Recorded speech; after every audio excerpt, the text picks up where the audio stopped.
Becoming financially literate will not happen overnight. It takes time. Here are the baby steps to help you build off what you started.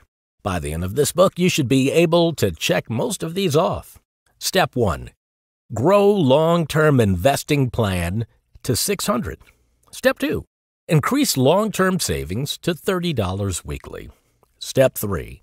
Reach $1,750 funded in your trading account. Step 4. Be able to explain why using margin is foolish. Step 5. Explain why we buy above whole numbers. P.S. Check each one of the steps off once you have completed the step. DM at Trading Experts on Instagram your completed checklist for a surprise. Step 3. Dumb Money Video Lessons. Before we jump into the lessons in Step 3, it could be a good idea to spend a few minutes watching some of the video lessons that go along with this book to help you better understand the ideas you are about to read about. Step 1. Visit Trading Experts' YouTube page. Step 2. Click Playlist. Step 3. Click Step 3 Dumb Money Playlist. Step 4. Subscribe and drop a thumbs up. SEAL Training. New investors tend to arrive just as the party's winding down. They miss out on all the gains and take part in all the losses. Have you ever been called dumb money before? If you know anyone who has told you how Bitcoin was going to $100,000 or that some penny stock was going to become the next best thing since sliced bread, then without a doubt, you know what dumb money sounds like. No one likes to admit it, however, we all start out as dumb money.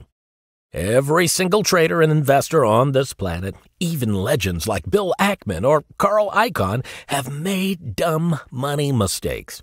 Even after you become smart money, you can still make dumb money mistakes if you don't check your ego from time to time. If you were not aware, Bill Ackman had a multi-billion-dollar position in VRX. That's billion with a B. He looked like a wizard for years as VRX climbed and climbed, putting in new highs, acquiring company after company. VRX and Ackman looked unstoppable. However, there were a ton of shady backdoor deals going on inside the company that virtually bankrupted the company, as you can see from the 90% drop in less than a year.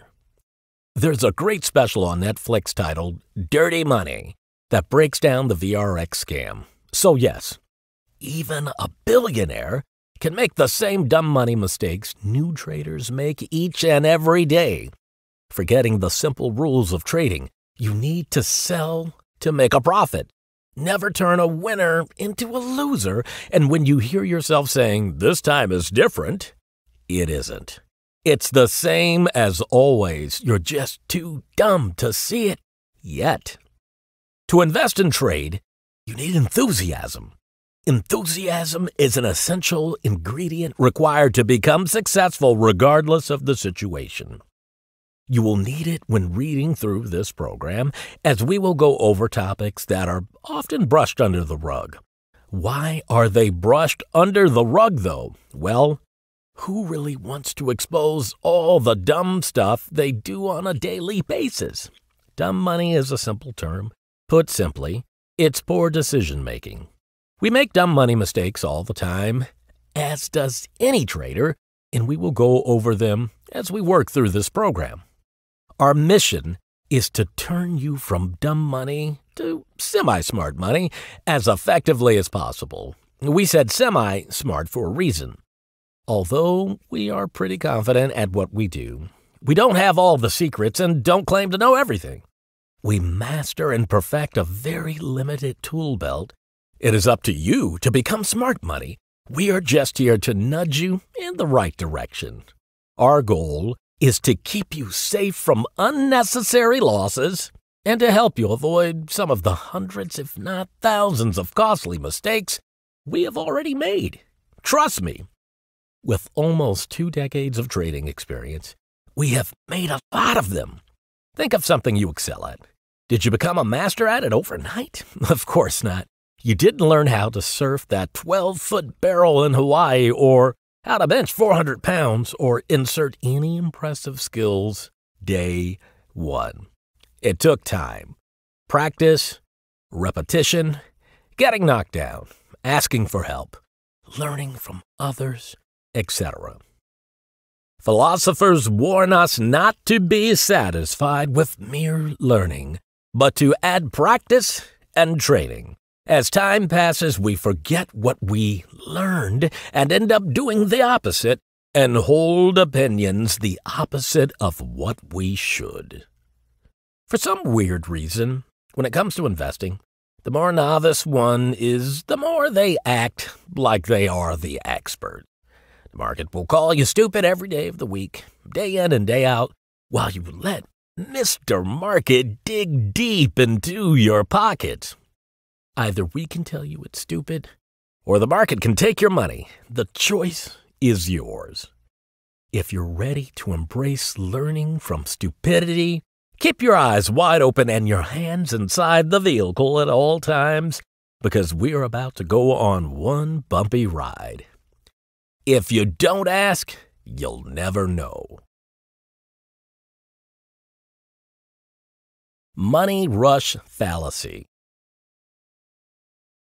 Stocks today rise and fall for the same basic reasons as they did before. People drive stock prices, and people are basically the same emotionally.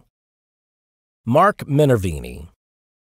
Over the years, we have spoken with thousands of new traders looking to take their skills to the next level, yet quite often, we come across a common story about how they need to make money unimaginably fast with little to start.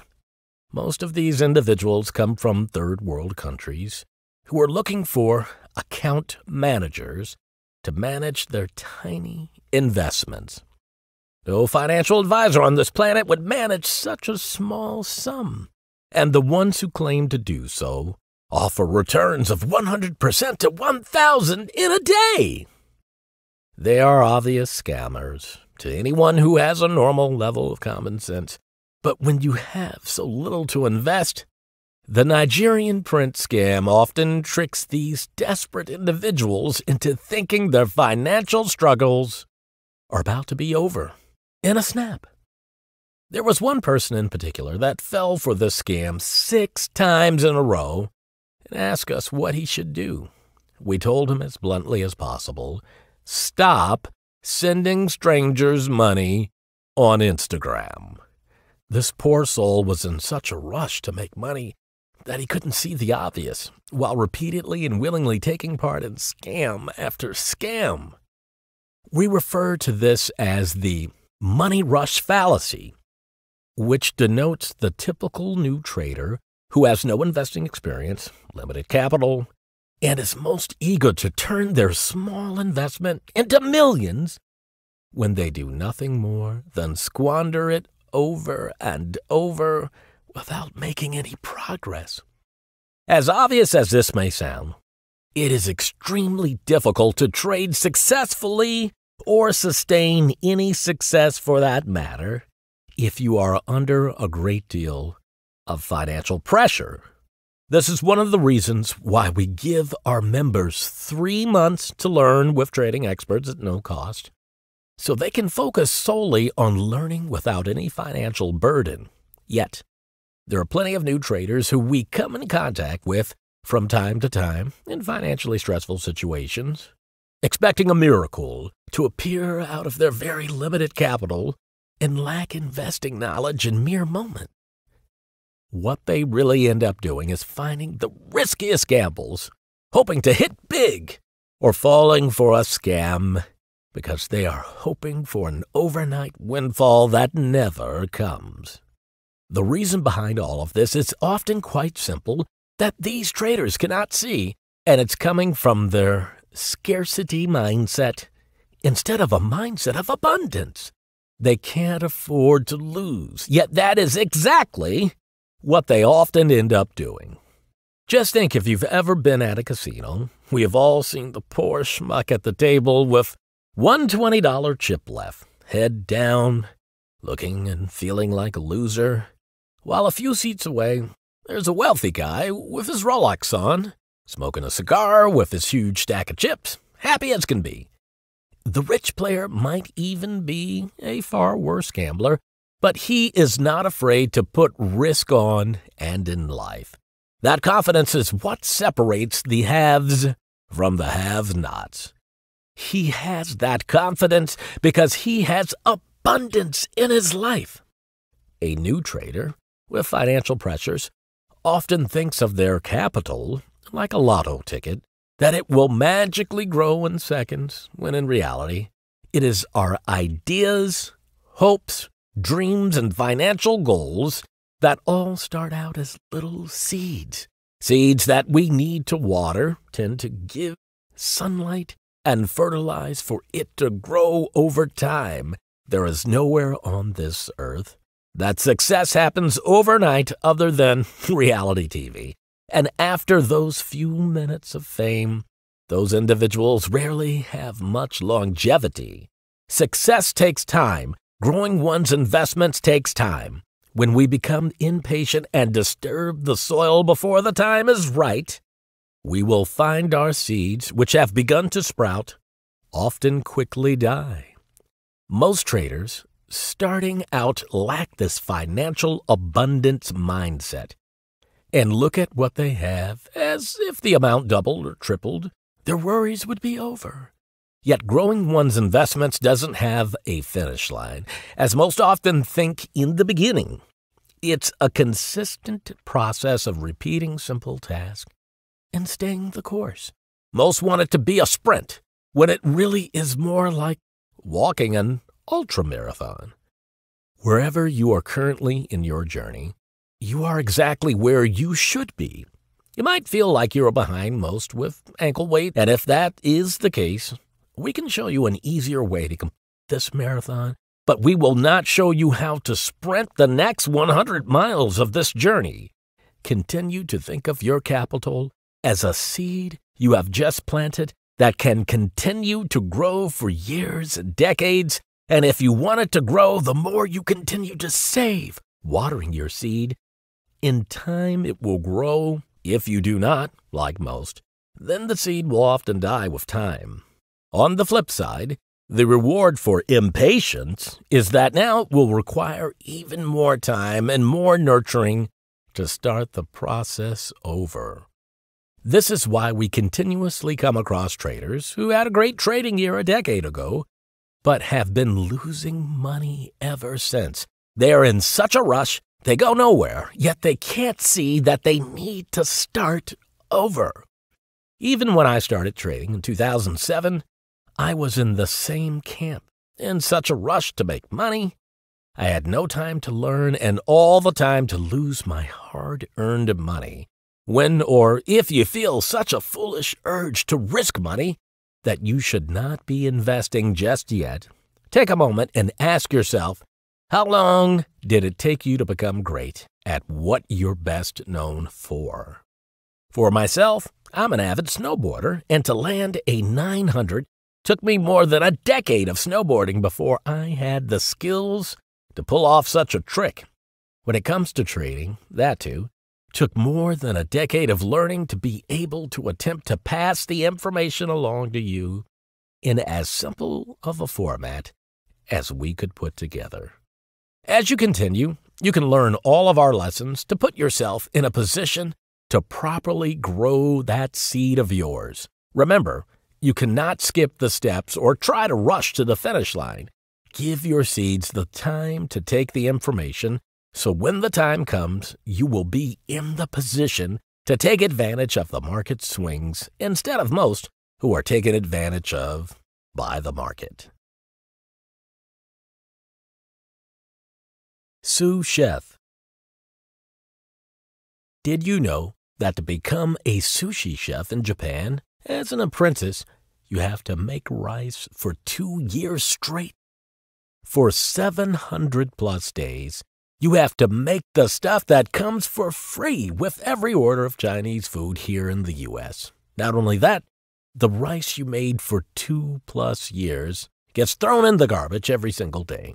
Now, let's really dig the knife in and twist it. Not only do you have to make perfect rice day in and day out for 2 years, the rice you make is used only to store the fish that the sushi chefs need for that day. Then, in the trash it goes. Imagine the feeling of seeing your hard work get thrown out daily for years. Ever see a sushi chef lose his cool? These guys are all smiles and have the patience of monks. Come to think of it, they would probably make decent swing traders. You can whine that you have to go to work, or be grateful that you have a job. For those apprentices that made it through that mental mind game for 2 years, earn the right to prepare a delicacy that us Westerners have screwed up to no end, even though it's delicious. Ever had a sushi roll with Pop Rocks on it? I have, and it was to die for. Just a casual $18 a piece, not a roll, at Ninja in Soho. The chefs in Japan would turn over in their graves if they saw that stuff that passed for sushi here in NYC. Now, you might be thinking, why do I care that sushi chefs had to be tortured for 2 years to be granted entry into an elite circle of masters of their craft? Trading is a similar process. Do you know how many times on a daily basis some cocky rookie will tell us, just wait and see what happens, yet in a month they're broke again?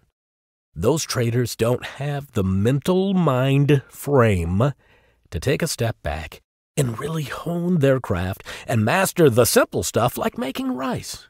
They would much rather start wiping up Philadelphia rolls with rock candy on top covered in soy sauce.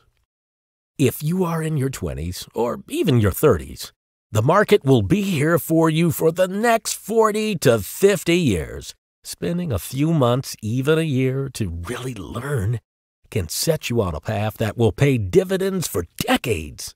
Don't be the ones who rush into the market like 90% of people and blow up their account before you can figure out what happened. Full-time pipe dream. We focus on adding a source of income instead of replacing one source of income for another. Bennett Zamani. For most new traders, there is a common dream, which is to quit their day job and trade full-time from the comforts of their own home, or for those with the travel bug to be able to travel the world and trade from their laptop. There are plenty of gurus out there that sell this pipe dream very well and make it seem as if it's within arm's reach. Just a few simple lessons you need to learn is what they will tell you before you are sitting on a beach racking in the dough. Except, I have never seen anyone on the beach with a laptop. Have you? When we go on vacation, we want to relax, have fun, and create experiences with my friends and family. Not hunkered down under a beach umbrella staring at a daily chart of stock waiting for a breakout as life passes us by. For those who have never traded before, it can seem like a realistic, exciting, and fun venture to take on. However, any real trader worth his salt knows the reality of how difficult the market can be, and more importantly, how inconsistent the income can be. Now, we are not here to tell you those dreams are impossible or to be pessimistic.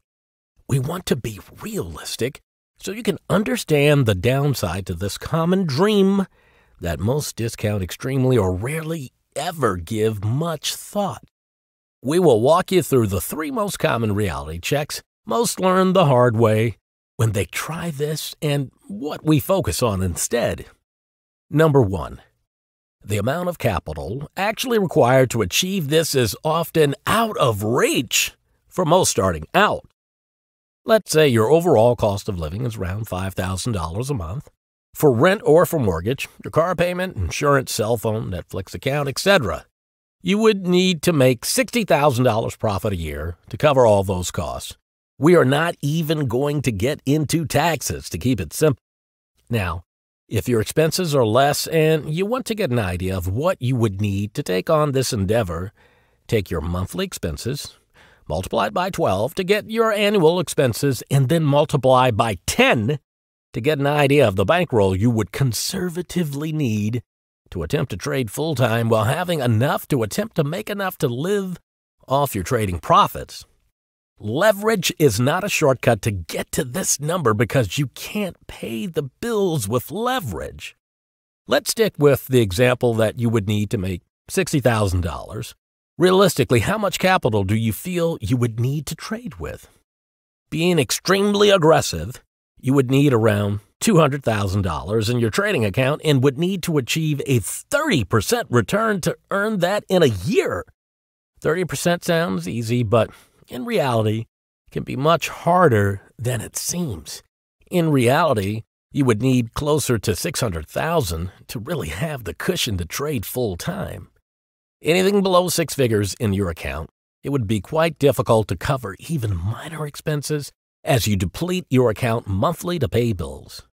When we are adding money to our accounts monthly, watching them grow as we do not follow this pipe dream, the full-time trader is on a hamster wheel as it's hard to grow when you are taking money out of the account every month.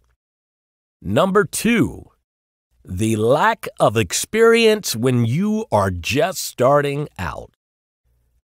When you think of where your true relative peak intelligence lies, what you're best at, it was not a skill or hobby you just mastered immediately.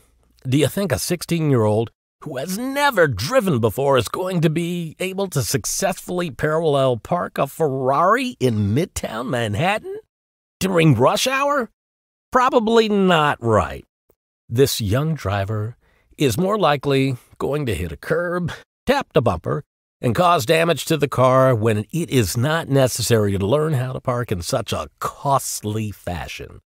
Starting out with a large account is the same.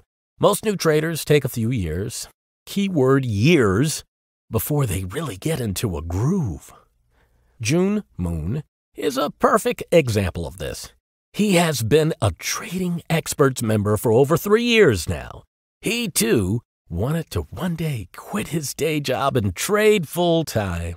Yet the only way he was able to reach a $58,000 day and clear $180,000 in profits for the month in March 2022 was for the fact that he was working the entire time, saving and investing at the same time. Had he simply quit his primary source of income and bet it all on trading, it's virtually impossible for him to be where he is today. He needed consistent income to help grow the account while he worked on his craft. Most want some magic pill formula.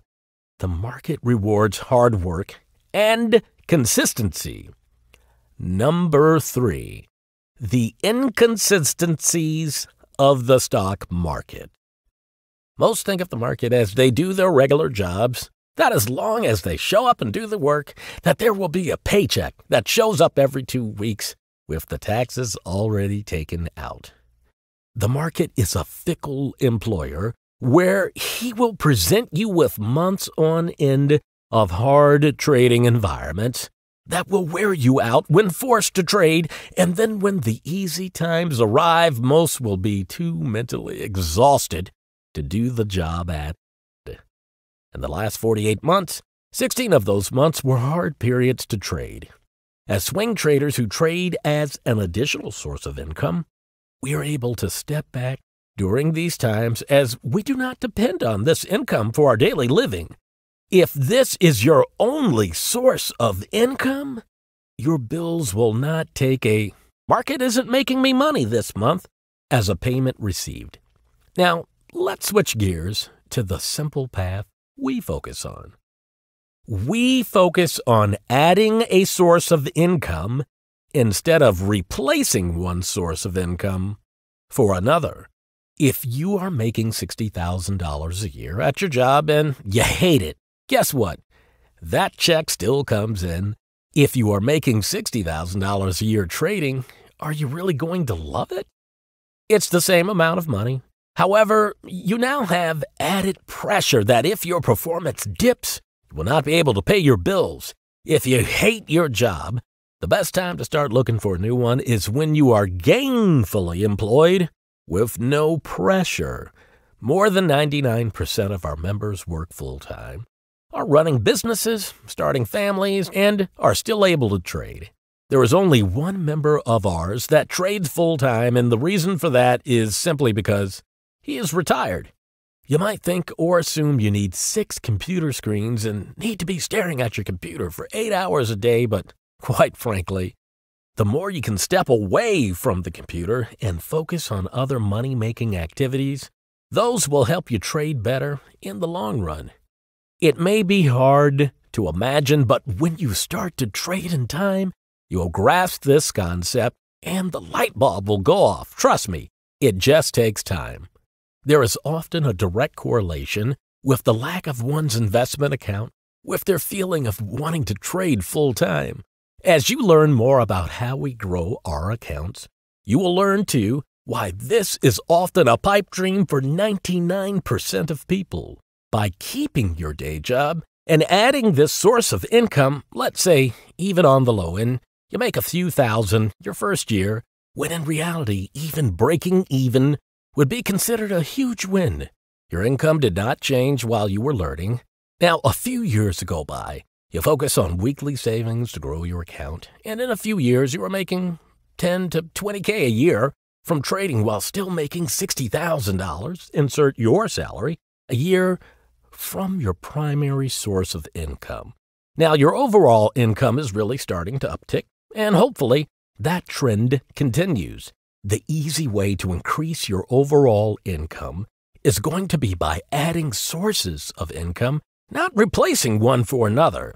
At the end of the day, income is income. And if you are not happy with your current level of income, find smart ways to increase it.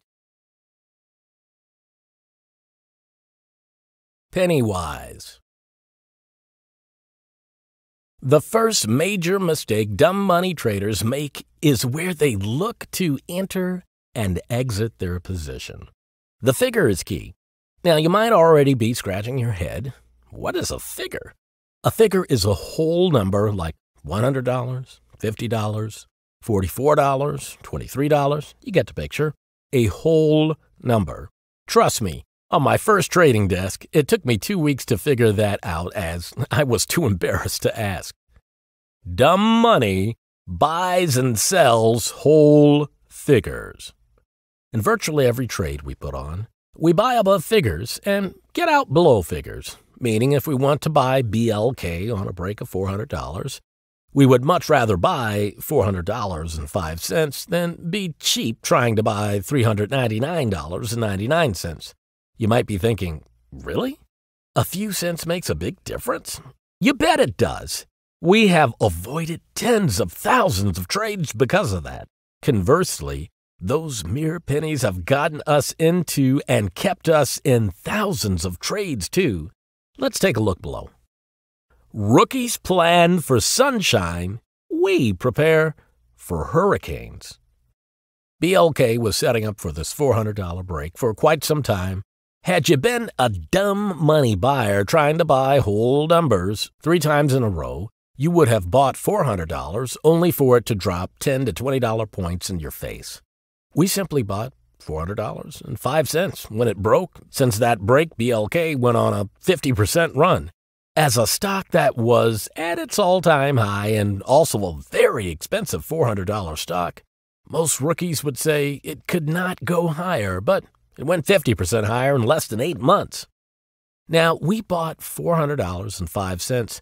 However, we only caught $30 points of the $200 point move. What an idiot in hindsight. When trading, you would have to be an idiot to buy a name with the expectation of losing money.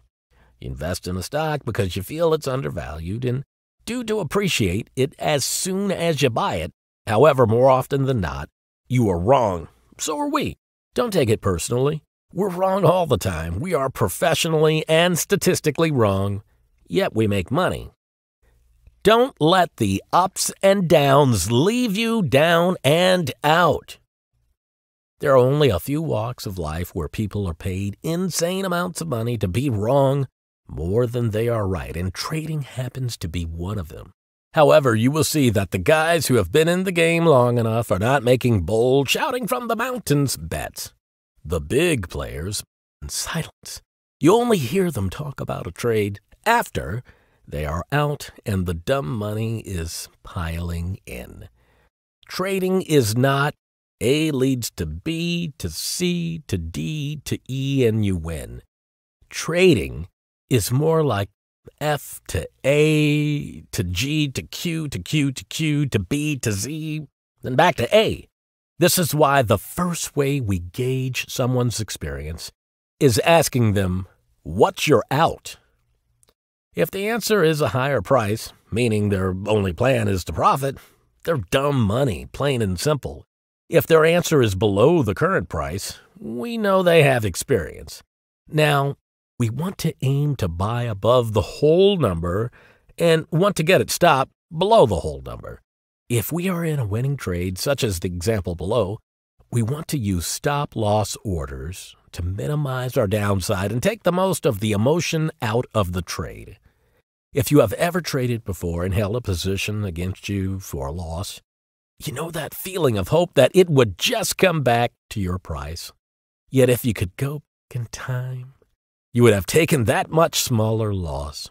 This is why we use trailing stops to get us out without all that mental fighting that goes in our heads. But when using these stop orders, we need to know how to use them properly. On the way up, we want to buy above the whole number. As we saw with BLK, we didn't want to buy $400. We wanted to buy above $400, such as $400.05. Now, on the flip side, if we see a stock support, say, $100, we want to put our stop below $100 to avoid getting shaking out. A rookie trade will put his stop at $100. We place ours at $99.89, giving it just a little bit more room to see if buyers will support that whole number, which they often do. Here is a visual explanation below to give you a better idea of what we mean. Let's pretend for the moment you bought TTD up through $76 with a stop at $70, and it continues to drift higher since you bought it on the way up with the trend. After a few weeks, it starts to flag out between $92 and $96. Take a moment and answer where would you place your stop. A, $92.25. B, $92.05. C, $92. D, $91.89. The correct answer was D, $91.89. You can see that for 4 days it was holding above $92 as buyers were supporting it. Unfortunately, they were not strong enough and eventually broke the downside. Now, you did have to be watching this stock to get out. You could have been at work, at the gym, on the beach, anything really, and the order would do the work for you, looking in your profit as the stock drops like a rock back to your price. Past failures tend to furnish the finest material to learn from. As time goes on, you learn more from your mistakes than from your successes.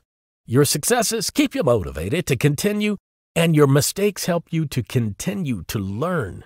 Trust me, mistakes are part of the trading regardless of experience or bankroll. Don't get overconfident after a few winners, as anyone can win once or want to throw in the towel after a string of losses. Just when it's the darkest tends to be right before the turn, and vice versa. Just when you feel that the sun is shining the brightest and you can't do any wrong, those sneaky expensive lessons tend to pop up to keep that ego in check. Any real trader will openly talk about trades they messed up. It's the rookies who only want to talk about their best trades. Penny-wise summary.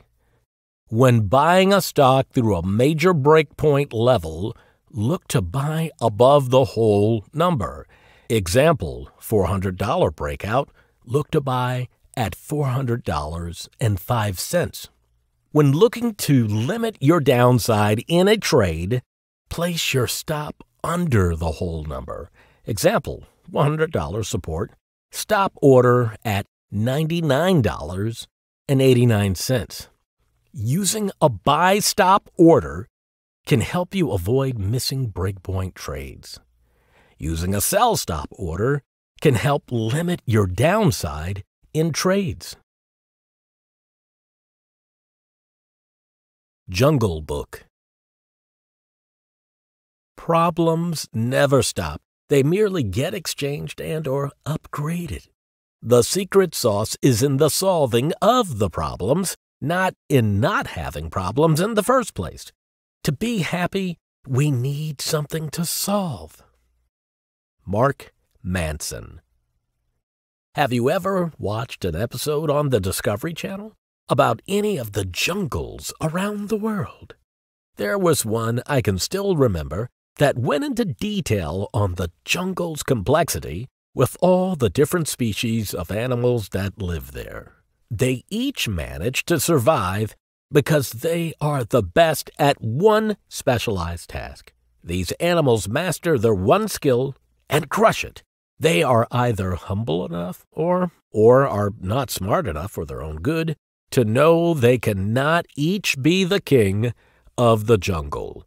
If you're thinking you are going to be the king of the stock market jungle, sit yourself down.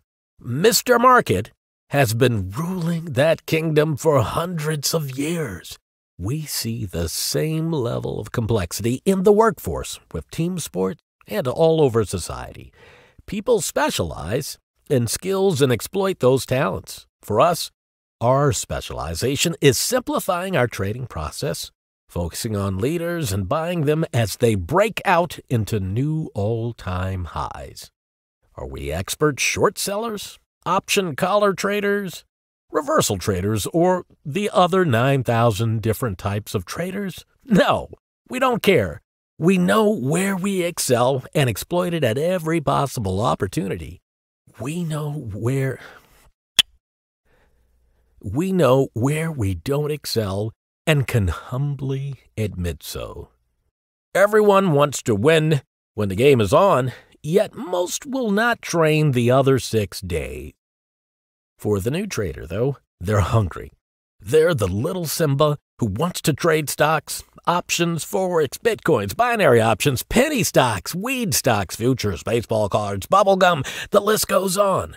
The more these people list the stuff they trade, the more we know how much they suck at all of them. MJ kills it on the court.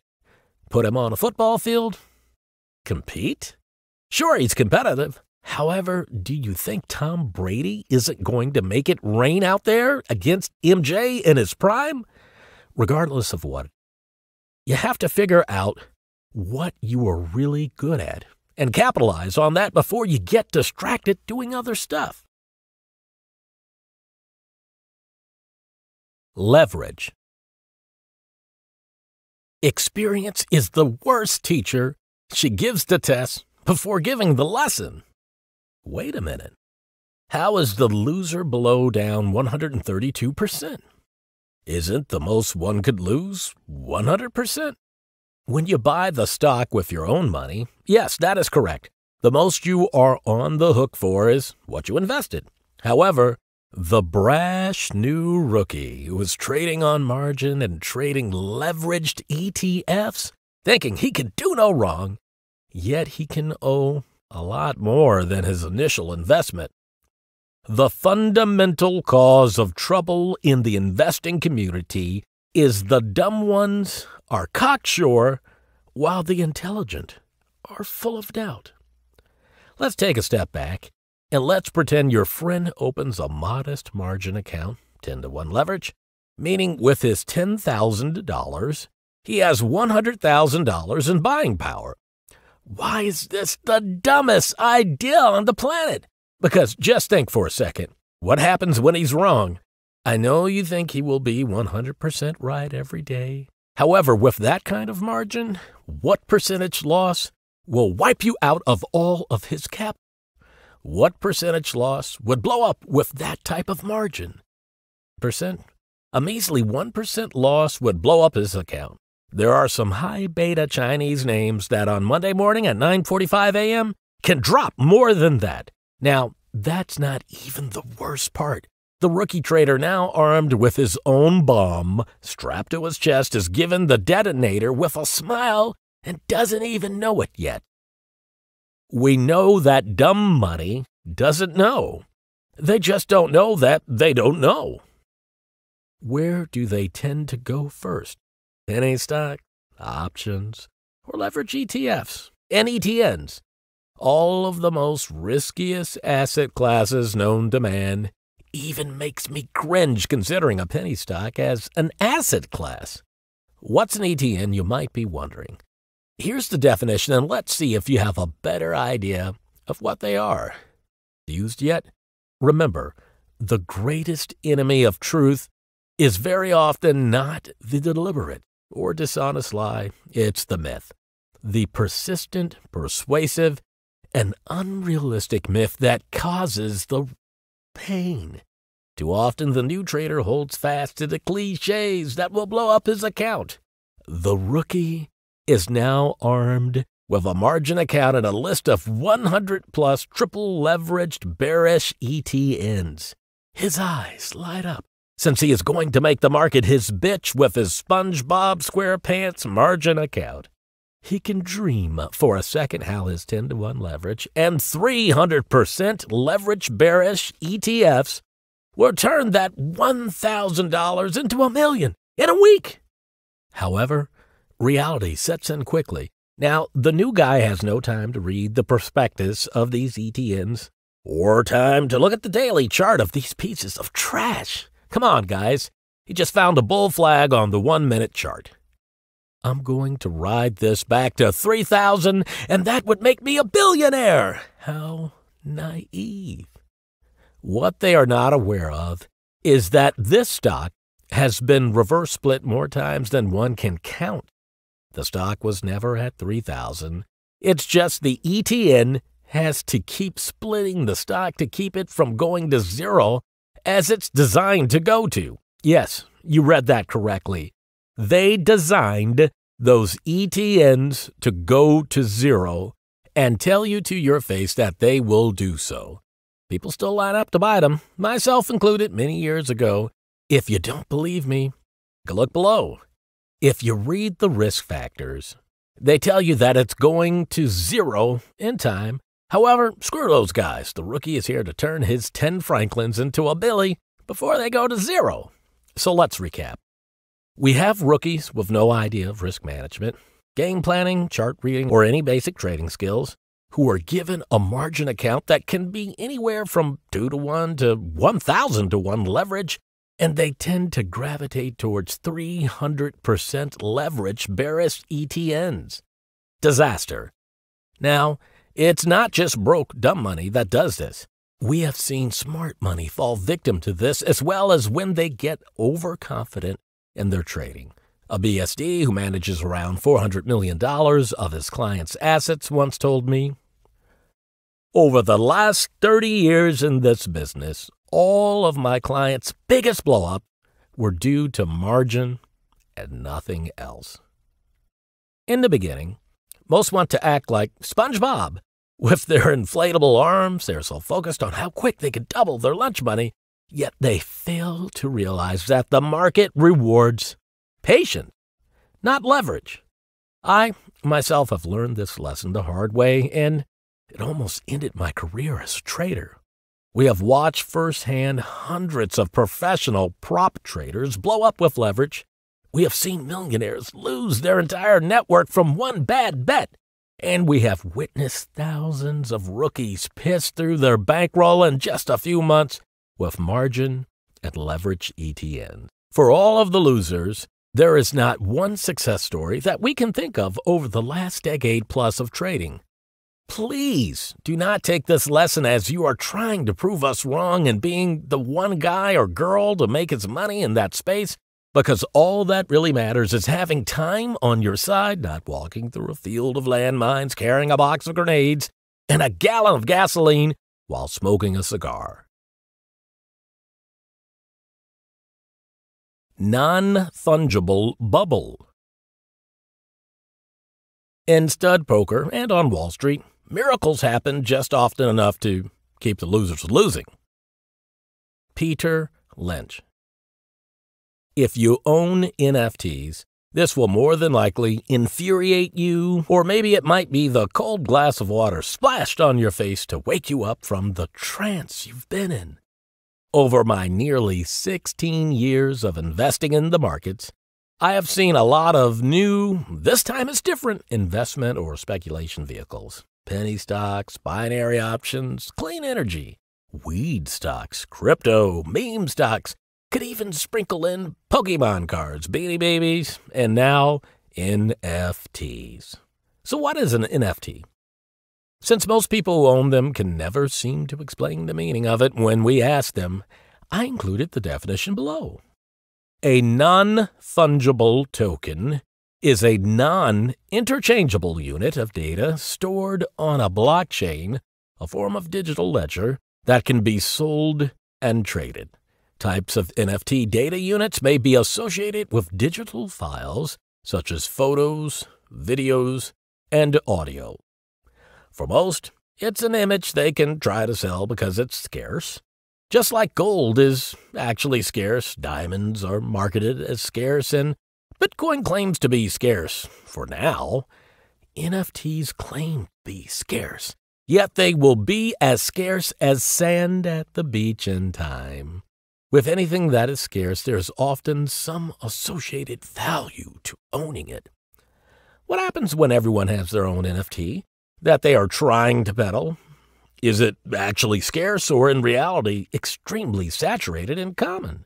Just like Beanie Babies were during the height of their bubble, the most expensive Beanie Baby sold for $600,000.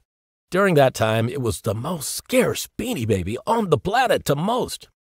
Except most didn't know Ty Warner, the owner, was burning tens of millions of Beanie Babies a day in his factories in China to limit the supply of the cute toys to keep the wheels churning as long as he could. Tens of millions and scarce sound like jumbo shrimp to me. The market eventually agreed when the reality of how scarce these toys were not in reality, and the bubble pretty much burst overnight. During the height of this craze, people were finding ways to park these toys into the retirement accounts. Today, guess how much the most expensive Beanie Baby is worth 20 years later? $5,000. Just a casual 99% drop. Now, what has made NFTs so popular as of late are a few reasons: herding, FOMO, opaque trading, and the Trojan horse that kicked off the craze. Let's start with herding. Any market is made up of individuals making their own decisions, yet often those decisions move in unison. Most feel safe in a crowd even if they know the crowd is wrong. In 2018, it was all about Bitcoin during its run-up before the bubble popped. Celebrities, kids, grandparents, anywhere you look, most were on that train. Then, when the ride started to go down, it was time to find the new thing. We saw this with meme stocks in 2020, and now we are seeing it with NFT at the moment. Just like most buying Bitcoin at the top thought they would be millionaires and something they couldn't explain, or people buying meme stocks after 1,000% run-ups due to short squeeze that they too couldn't explain. The FOMO of missing out when it seems as if everyone else is getting rich overnight is hard for most to ignore. The trouble is most are always buyers and holders, never sellers. Yet it's easy to see in black and white when that dream gets popped in real markets. The price is there to see for all, while they're still able to hide those huge losses in the privacy of their account. After that 80% drop in 2018, All those celebrities, friends, family, dog walkers, and Uber drivers all moved on to something else. But NFT trading is as opaque a market as they come, and like the high-end art market, the ability to artificially inflate the price is quite easy, with limited participants, making it easier to fish for fools in a sea full of buyers ready to be parted from their hard-earned crypto. While the high-end art scammers need to find whales like Yves Bouvier, a Russian billionaire that overpaid by nearly $1 billion for high-end artwork, is a very specific whale to find, but maybe not the hardest, given he also lost $4 billion in a divorce settlement. The NFT market is a fish tank full of millions of little goldfish happy to bite the hook, hoping it's not bait. Here's the simple scam that has been going on. Artist A makes NFT, lists it, and sells it to businessman B for $1 million. Goldfish see this and say, "Wow, that image is worth $100 million. But they don't know that A kicked B the million back the next day. Now, this is not going on with every transaction, but this is a very easy scam to pull off, and has been pulled off when dealing in an opaque market. The Trojan horse that really got this craze going was the sale of the Everydays for $69 million. The key part here is that it was one sole owner, and the good reason is simple. Say the sole owner wanted to create a ridiculous headline like those that are made when a record piece of artwork is sold at an auction, such as a Picasso like the one below that sold for $103 million. If you are an owner of a Picasso, you are ecstatic because your stock went up with your own Picasso artwork. But what if you were a serious collector of Picasso artwork, such as the Musée Picasso Museum in Paris Marais district that has more than 400 works by the artist? Their entire portfolio has gone up as soon as the gavel was struck down recording this sale. A serious collector would have an incentive to overpay on a piece of artwork, knowing their entire collection will benefit in the long run. Who's to say the one sole buyer of Everydays for $69 million was not an early adopter with tens of thousands or even millions of NFTs that he wants to sell? That we won't know because it's an opaque market. Or who is to say he paid $69 million to people and people kicked him $68 million back the next day?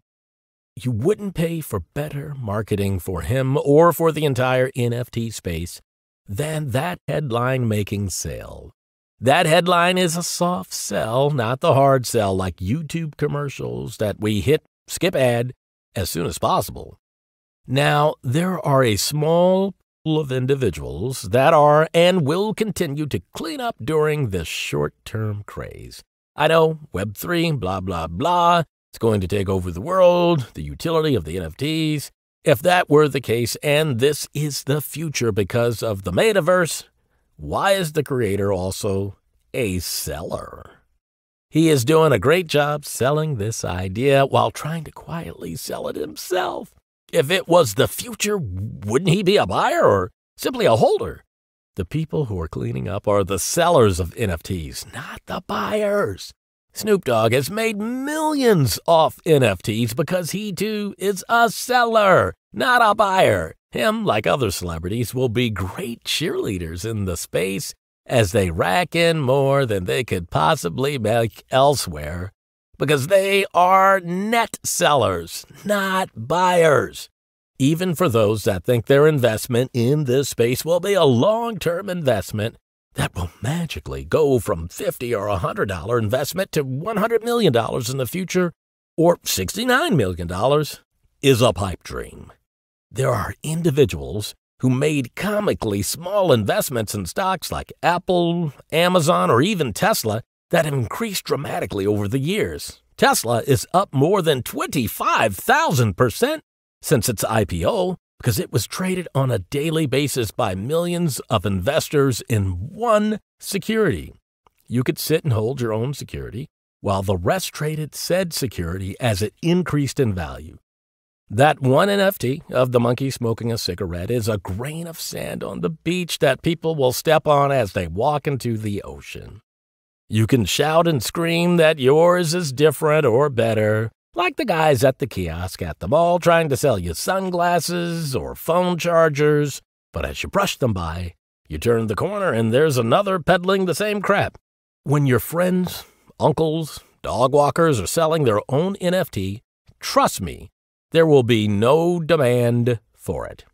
As you can tell from my stance, I have zero investment in this new fad and will continue to focus on the sandbox that is far more anti-fragile and transparent. If you do step into the new sandbox, just be prepared to get some sand kicked in your face when the crowd runs off the beach to the next new thing, which will be even less useful to capital markets as this new sandbox. Option reality check. Regardless of your methodology or approach to investing, there is only one way to protect your portfolio from a large loss, and that is to sell when you have a small loss before it snowballs into a huge one. In 3 decades of trading, I have not found a better way. Mark Minervini. When diving into the market, most new traders are often drawn towards the riskiest asset classes they could find for one simple reason. They are young, experience-wise, naive, and looking to make money fast. They want to flip their bankroll 5 to 10 times in one trade a week, and if they can pull off that hat trick 52 weeks in a row, they will be millionaires before you know it. This is often why new traders rush to options, as it's the allure of the potential return that attracts so many investors who are dissatisfied with getting rich slowly. Yet they quickly discover just how easy it is to lose money faster than they could imagine, as that dream of becoming overnight millionaires turns into the reality of a blown trading account like the person below, who we will share his story with you in a moment. Over the years, we have spoken to our fair share of options traders, and when I mean fair share, I mean thousands. It has gotten to the point that we can finish their sentences before they can get the words out because the story is always the same, which goes like this. I started out with options and made a quick profit, and since then I have lost every single dollar I started out with. Now, that is the extremely short story. They often have a sea of reasons why they are down 99%, while the market continues to hit new highs. Their Discord group gave bad calls. Their uncle told them to do it. Their broker gets them bad fills. The list of excuses is endless. Yet it's never, ever their fault. But they will prove the market wrong once they can save some money to try again. We have personally never met a successful option trader. We only quietly hear about the net losers. You may see option gurus post a huge day, such as a $10,000 gain, or insert the P&L flex they are showing. However, with any big winning day, most traders' up and down days are within a relative range. For new traders, the range is often skewed to the downside. What I mean by that is that for members we work with, our goal is for their down days to simply put smaller than their best days. If their best day is $1,000, their worst days should be half that, meaning a bad day could be a $500 loss. For newer traders, their best day might be a $1,000 day, while their worst day could be a $3,000 loss. Clearly a bad approach. So when you see that option guru who is the 1 out of 1,000, also remember that his or her down days are often just as big or far worse than those up days, and the reason is simple. It is extremely difficult to truly manage risk with options. We can conservatively risk 1 to 5% in a liquid stock and outside of an earnings announcement or an outside event.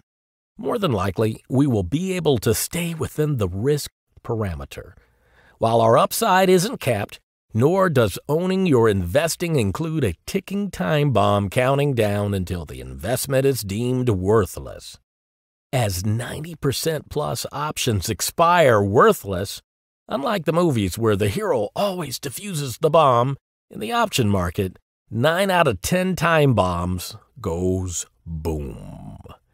Take a recent swing we put on in MMC. We bought up through new all-time highs, buying above $120. Placed out stop below the recent pivot low under $116, risking 3% in the trade, and over the next 9 months it increased by 33%. We made 10-to-1 risk reward on this swing, with very little work involved. We didn't have to check in with the option Greek gods for a safe passage. We simply crossed the river of Styx in our own swing trading ship, while option traders plunge into the river with concrete blocks on their feet as they try to swing across without safe passage. Now, if this was an option trade, we would have far more questions to ask ourselves. How long do we think this trade will take? At what price does it need to go? Yet we have been doing this for a decade and had no clue this swing would turn into a 9-month hold. Yet a new option trader is going to know that it will take 9 months and trade 30% higher? All while the option is losing value daily if it's not moving in the right direction? Really swimming upstream when you get into the real details that most overlook when starting out. Going into the trade with an option even on the low end, the real risk would be 50%, in reality 100%, before we even start to talk about trying to sell the option for a profit as 90% expire worthless. But let's say MMC failed, or better yet, let's walk through a trade of ours that recently failed. Let's put a stock trader versus an option trader in a failed trade in Alta, both equipped with $1,000 to invest. We bought Alta after it held support at $380, with a stop versus $370, which was around 3% risk. While our goal would be to sell at $420 in a few months, with $1,000 you could buy 3 shares. If you were wrong, you would lose $10 per share, or a total of $30, or 3% of your $1,000 investment. If the trade reached its target of $420, you would have made $120, or 12%. In this case, the trade failed. You lost $30 and still have $970 left to invest elsewhere. With the option trader, here are your choices.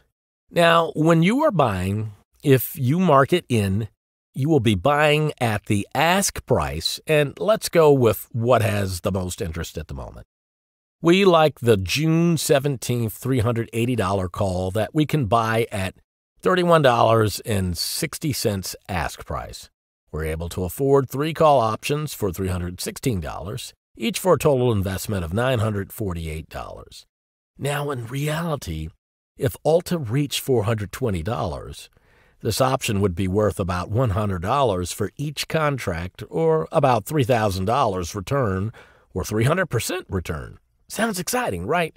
However, we already know this trade failed, and by the following day when Alta traded lower and the stock trader lost 3%, the option trader would be lucky for a 25% loss, when in reality the loss would quickly snowball towards a 50% loss as it worked its way towards a 100% loss when it expired worthless.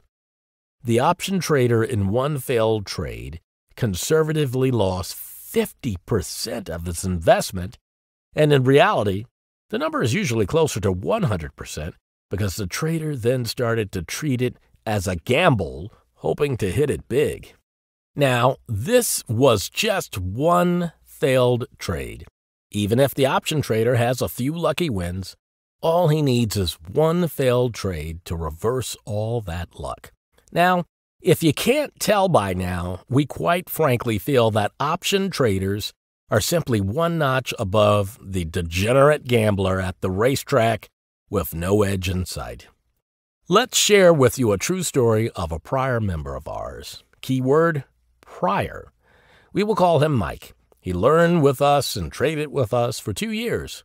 Mike watched his account grow consistently, but grew tired of the consistent growth. He needed faster results. Work. He overheard some of his coworkers talking about options. When he chimed in about his successful investing, they teased him for being so boring. To this group of losers, losing money was far cooler than growing a $1,000 investment up to more than $40,000 in 2 years. Despite his better judgment, ego took over, and he changed paths from consistent swing trader to the degenerate options gambler to fit in with his coworkers. As you can see from the text below, he made good money following our education for his first 2 years in the market.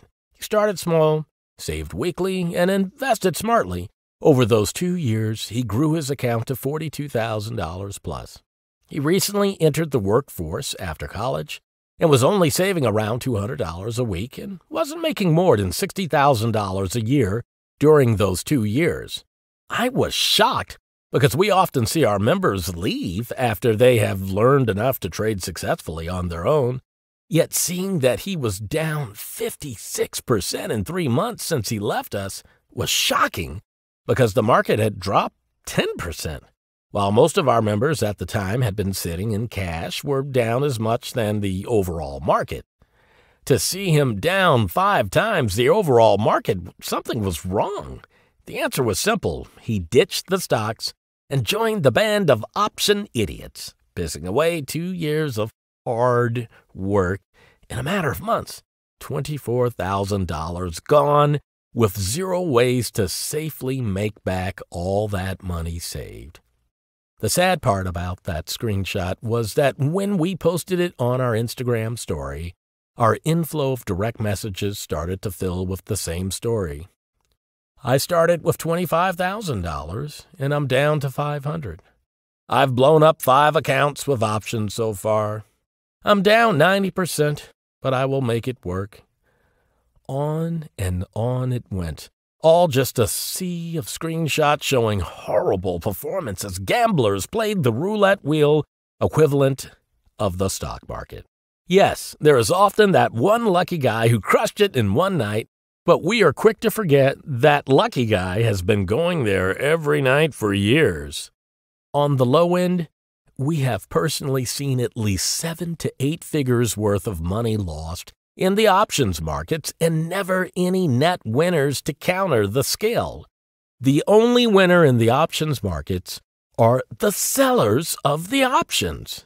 If you are buying calls off Robinhood, Robinhood is the winner because they are selling you trash that will go to zero at a defined date. Wealthy investors who sell covered calls, net sellers of options, also do very well.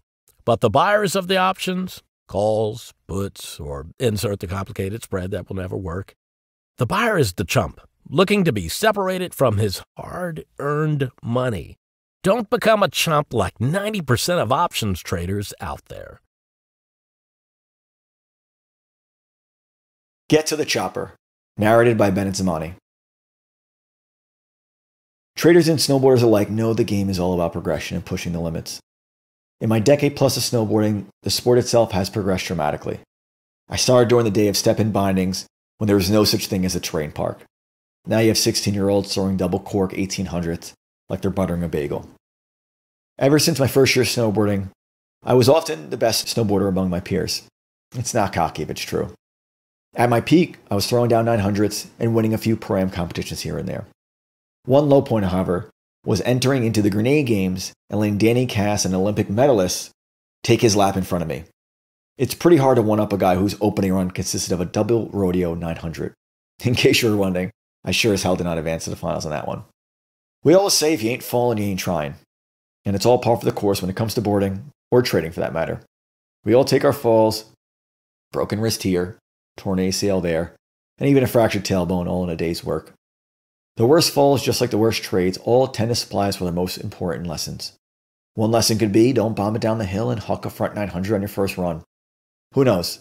You might just blow out your knee overshooting the landing. Or don't buy a few thousand shares of a triple leverage ETF. Take it slow. Much easier said than done. Same with trading and virtually most things in life. Now, if you're a real fan of the sport, for most, the dream is to go heliboarding. You wake up before the sunrise, you walk out to the heliport, you jump in a multi-million-dollar machine, you point to the top of the peak you want to go to, and the helicopter takes you right there. Uber should have been in this game 20 years ago. Now, the obvious pitfall for most are the costs associated with actually going heliboarding. Flights, hotels, renting the helicopter, having the right equipment starts to add up to a very expensive day. Most don't have $5,000 or $6,000 to throw around on a few runs and some fresh powder. So it's unfortunate chairlifts for most. But when you have some money to spend and you want to check that bucket list item off, it's worth every penny. Now, I'd fancy myself an experienced snowboarder, as well as I'd fancy Shake, a pretty good snowboarder as well. We booked a day heliboarding at Whistler Blackcomb, which was voted the #1 resort in the world. And we couldn't have been more confident in our ability to fly down each run like Travis Rice in the movie The Art of Flight. For months, we were hyping each other up on how we were going to make the backcountry our little bitch. Our cockiness in the game was at its highest, and we were the most cocky, just like a new trader after a few lucky wins. Both parties often have some very quick lessons to learn. Now, mind you, we planned to go heliboarding the first day of the trip, which was the first day of our riding season. Talking to the pilot over the phone, I could hear him spit his water out of his mouth as I uttered with confidence that it would be our first day riding of the season and how I snowboarded in New Jersey, which is not known for their high elevations. We hadn't strapped up for the year, taken one turn yet, and we thought we'd be stepping into a chopper and flying down some of the biggest mountains and hardest ones to traverse in the world. Just a tiny bit cocky. The pilot told us very sternly that he would only take us after our third day on the trip so we can get a few laps under our belt, in which we agreed. So day one of the trip rolls around, and it's après ski in full effect. I think between Shake and myself, we must have polished off 20 Irish coffees before noon. Day two, we took it a bit lighter to prepare for the big day. And the big day arrives. It's the crack of dawn. It's 4:45 a.m. The sun's just rising. But we unfortunately get the first gut punch of the trip. We check the weather forecast, and we see that heavy snow is coming in later on in the morning, which means unless you want to die crashing in the Whistler backcountry, you're not going heliboarding. We, being Americans, still try to press our luck asking if we can still go anyways. And we got the coldest reply back. No, fired back the pilot, which we always thought Canadians were supposed to be nice. So we built up this day in our heads for years, only to have to go back and ride the slopes like everybody else. I know, poor us, boo-hoo, cue that baby violin. We were told that we would be flying on standby, meaning if the weather was good any of the following days, we'd have to get up at 4:45 a.m. and know if we had the right to fly or not. The next day, no dice. The following day, same thing.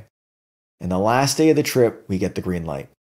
Now, obviously, the night before, we partied the hardest, and we were quick to forget of our 4:45 a.m. wake-up call. Filet at dinner, a couple martinis, some Irish coffees, a bottle or two at the club in the resort, and let's just say by the end of the night, heliboarding was the last thing on our mind as we stumbled back to our room, 2 a.m.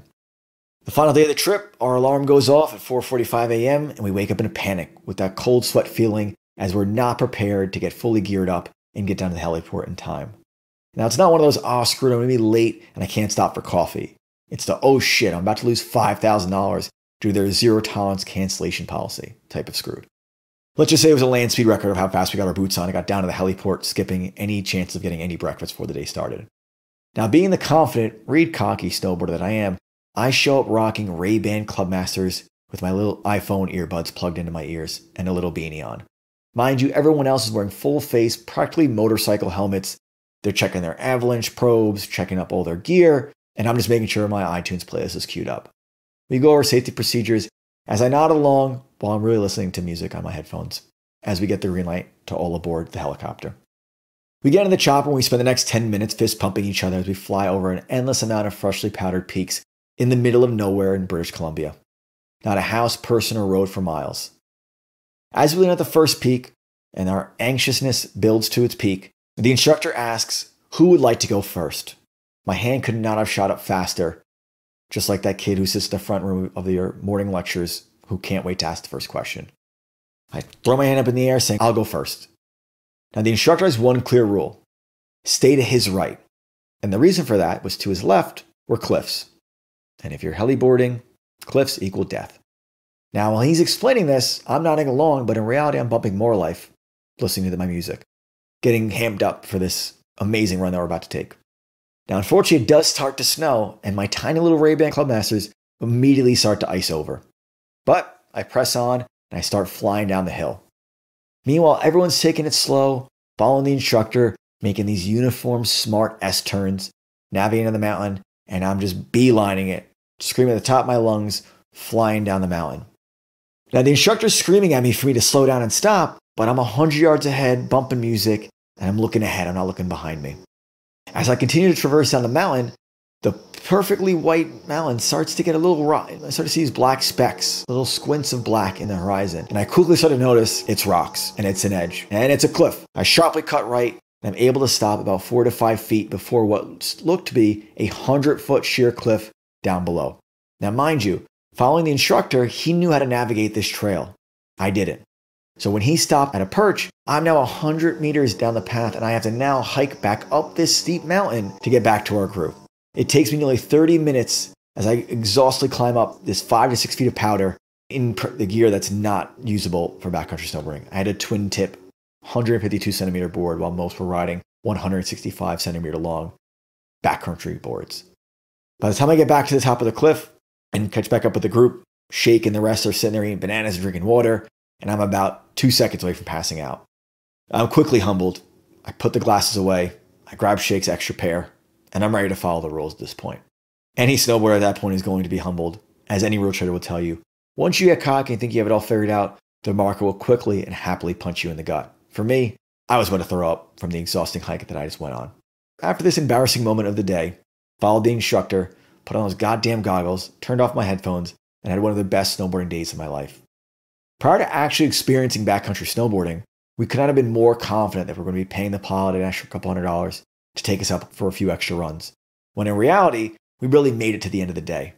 At one point, the instructor even made an incorrect call himself, resulting in the chopper having to pick us up in an unspecified location. We were none the wiser, but we were wondering why he was sitting there with an axe cutting trees down and opening up the brush as we went through a backcountry trail. After doing this for about 10 minutes, the helicopter comes in, lands in the woods, we climb in, and we're whisked off to safety and the nearest bar. In life, we tend to overestimate our abilities and underestimate others' abilities. While it doesn't matter if you're backcountry snowboarding in Whistler, British Columbia, or at your trading desk trying to buy the latest break on an Apple, having a game plan can be the difference between having another day and it being your last day. Pressure. Poor traders play the victim and blame the market rather than seeing how they contributed to the problem. It's not in our human nature to embrace the unknown. It scares the shit out of us. When we are confronted by it, we ignore it, we run away from it, we label it in a way that allows us to dismiss it. Just think of taxes, credit card debt, or trying something that scares you. You might already be feeling the pressure just thinking about it. This is why trading can seem so difficult from afar, as there are so many unknowns. Yet when you peek behind the curtain or step into the game with the right game plan, you can see it isn't as scary as you may once thought. When it comes to trading, there are known knowns, known unknowns, and unknown unknowns. Known knowns are things such as, if $50 has been resistance in a stock for 10 years, then above $50, there should be a major breakout, things we heavily focus on. Then there are known unknowns that we know exist, but we don't know how they work, such as when the stock breaks $50, how will it get to $70? Things you will learn as you continue to read. Then there are unknown unknown. Those are the black swans. Those are the stocks that get bought out for 100% over their market price, the stocks that go bankrupt due to fraud or due to other major headline news of the day that you see and say, if only I got in or out yesterday, I would have killed it. Sometimes we get lucky and catch the good side of a black swan event, such as Kite getting bought out by Guild, that resulted in a 140% profit in 3 months. or the other side of the black swan event, such as getting out of ADMS a day before the start of a 100% rally in less than a month's time. This is why trading can be as hard or as easy as you make it out to be. Either you're the half-full or half-empty type of trader. Most traders can be separated into two categories. Either there are endless opportunities or no opportunities. The ones who feel there are endless opportunities tend to be the ones doing the work, while the latter are the ones watching CNBC, complaining that the Dow is down 300 points, which is inconsequential when the Dow is at 25,000 points. Now, during the easy times, the pendulum tends to lean towards endless opportunities, as all you really have to do is put risk on. However, when the market gets shaky and the pressure is applied, those traders quickly buckle and run for cover. As a trader, you have to be conscious of what you're doing. However, you cannot be overly obsessed with the technique of doing it. Trading is a fluid process, as there is never a perfect trade. Your goal is to find high-probability setups with a risk-reward that is in your favor, 5-to-1 or better. Follow your game plan and repeat that process over and over. You learn from your mess-ups, and your successes keep you in the game. You have to take the good with the bad, and as a professional trader, we are wrong more often than right. That means a lot of lessons and few successes. However, our lessons are not costly. Think of them as the cost of guac on your taco, while our successes pay for another Rolex day date. The new trader tends to do the opposite, where they're willing to boast about risking a Rolex for a side of guac. Every trade is just another trade, regardless of the time frame. There are no Super Bowl trades. There are all just trades. When the pressure is really on, you've got to be yourself. It has to be the best version of yourself that you can be, and it has to be you. You cannot play outside your range. Forget the prestige of your broker or who you want to brag to about your winning. Take the trade and cheerlead after you're out. When under pressure, if you obsess over something that is hard to swallow, you're ultimately going to choke. People trip over pebbles, not mountains. No matter what you decide to do, there will always be someone to tell you you are wrong. There will always be difficulties arising that make the easy road look appealing. If you give in to your critics, you need to map out a course of action and follow it to the end, which requires the same courage that a soldier needs. Peace has its victories. However, it takes courageous men and women to win them.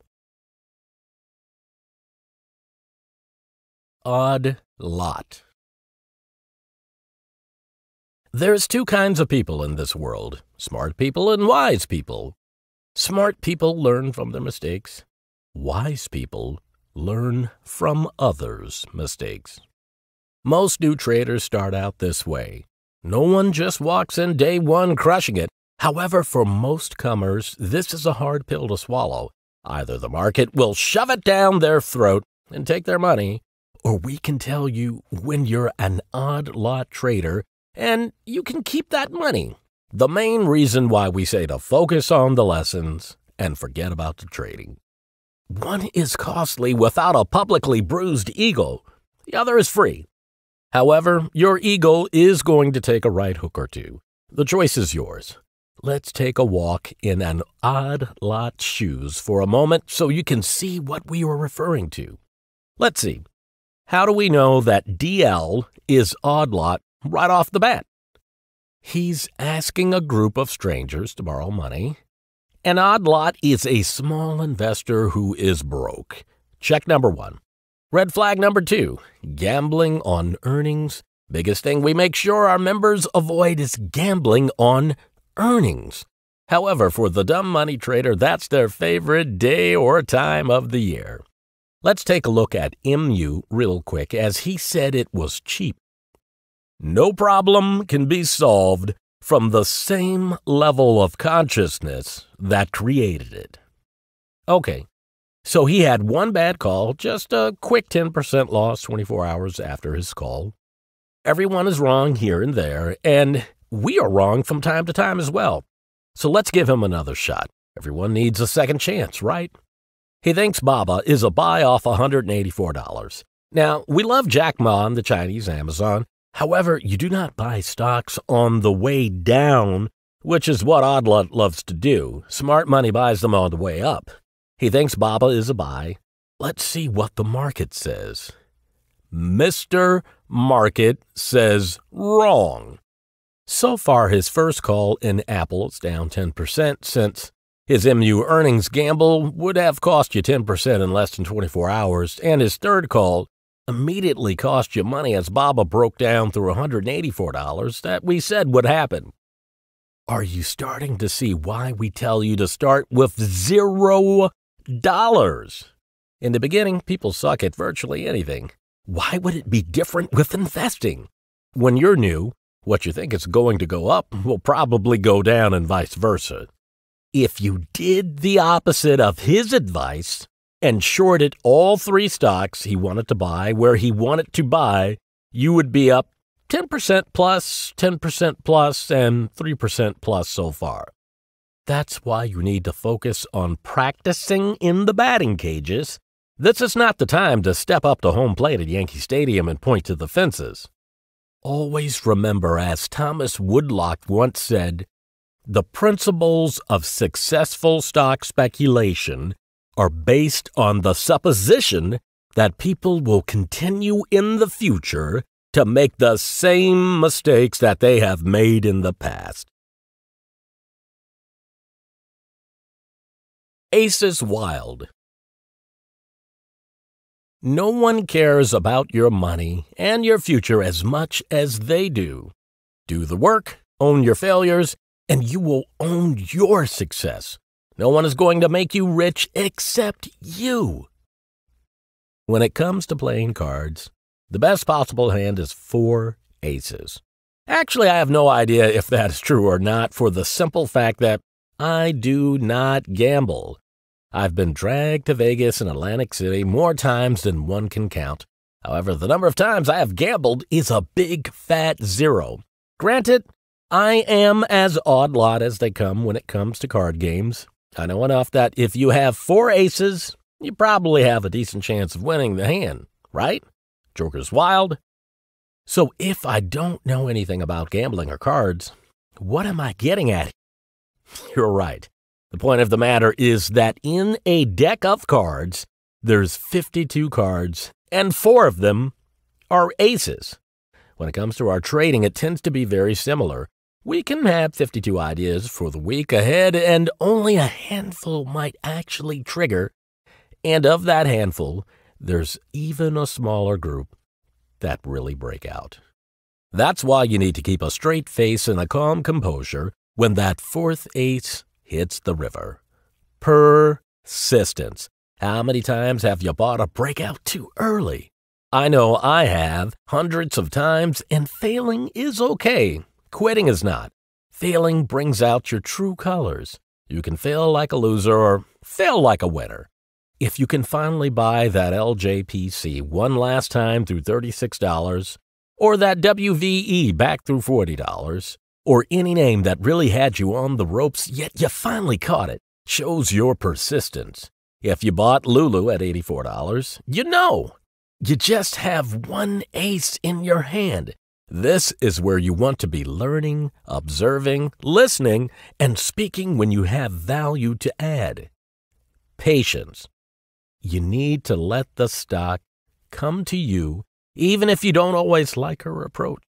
You just have to be ready to put the risk on when she starts to show her true colors. Passion is also key. Trading can be extremely rewarding when you're right and equally painful, if not worse when you're wrong. If you do not enjoy being kicked in the teeth from time to time from Mr. Market, read, being wrong more often than being right, without passion, it's going to be a rocky road. class. Now you are starting to grin and get a little cocky. We all do. You now have 3 aces in your hand and are feeling like the king of the castle. Don't. Being cocky is a death sentence for a trader. Celebrate your achievements after you closed out the position. There is nothing worse than cheerleading an open position only to give back most or all of your P&L since your hands are in the air instead of on the keys offering out. Positivity. This can be a hard one at times, however, it is crucial to your success as a trader. Remember that quote from Wall Street when Gordon says to Bud Fox, "No one likes a crybaby." That statement could not be more true. No one has a gun to your head saying to buy the stock. Mistakes and screw-ups happen. Even the best trades can have shit news that gaps the stock down that is out of your control. You have to stay positive and continue your commitment in the face of extreme discomfort. If you keep the cards close to you and focus on being persistent, patient, positive, and carry yourself with class, you should be able to avoid that shitty relationship with Sarah. Shock, angry, rationalize, finally accept. The zone. Spending too much time on hardware or software tends to be counterproductive.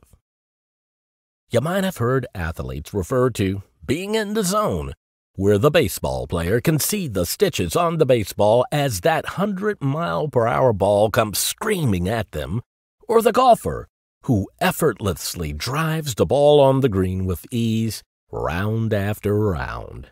In trading, you too can get in the zone. However, it requires a simple task. You have to actually trade. I don't mean hyperactive, day trading every stock you see uptick. I mean focusing on your strategy, finding your A-plus setups, and swinging the bat when the meatball pitch slowly comes across the plate. When you do this consistently, you too, like the professionals, can get on a hot streak, which we will talk about later. For now, let's cover a few major points required to get into the zone. Commit yourself to excellence. You must want to be the best, plain and simple.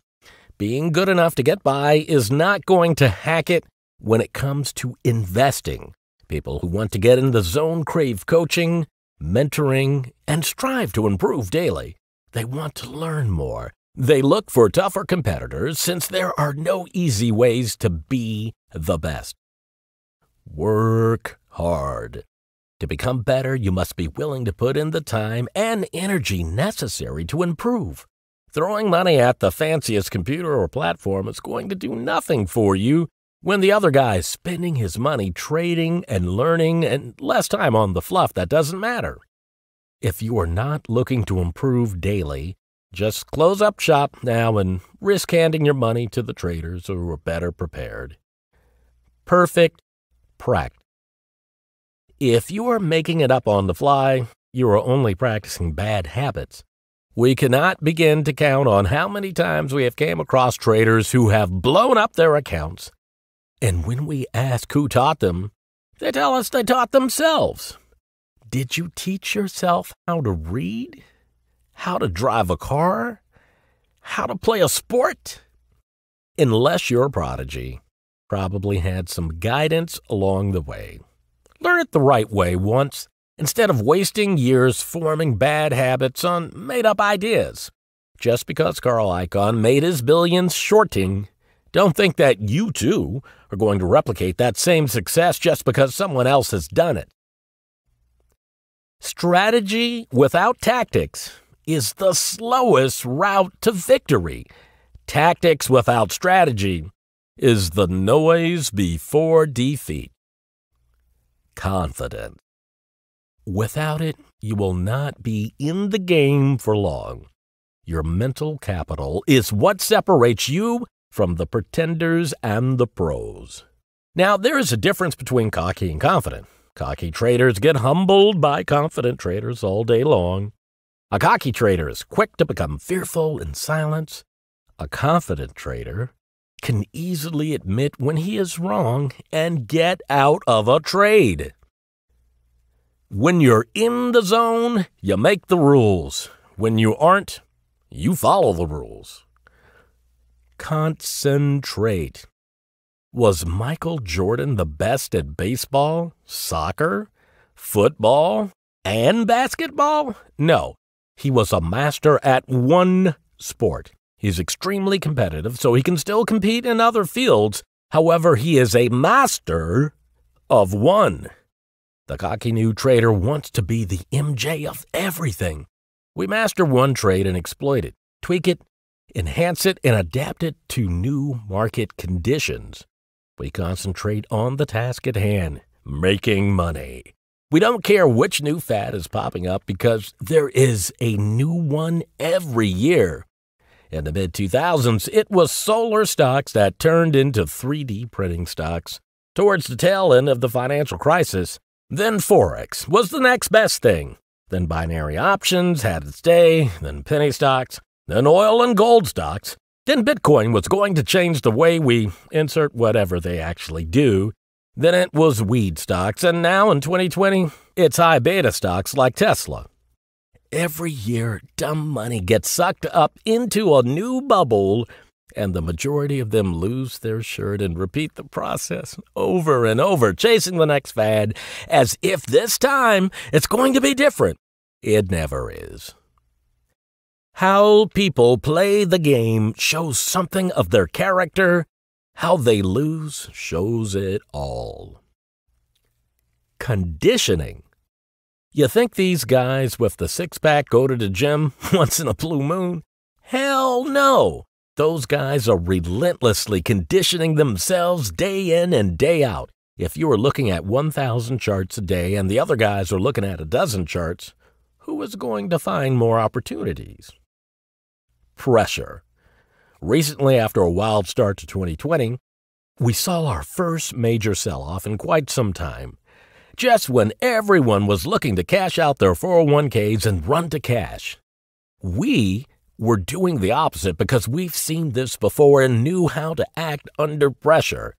Most people who were still on the sidelines had the excuse that they were waiting for it to be safe to invest.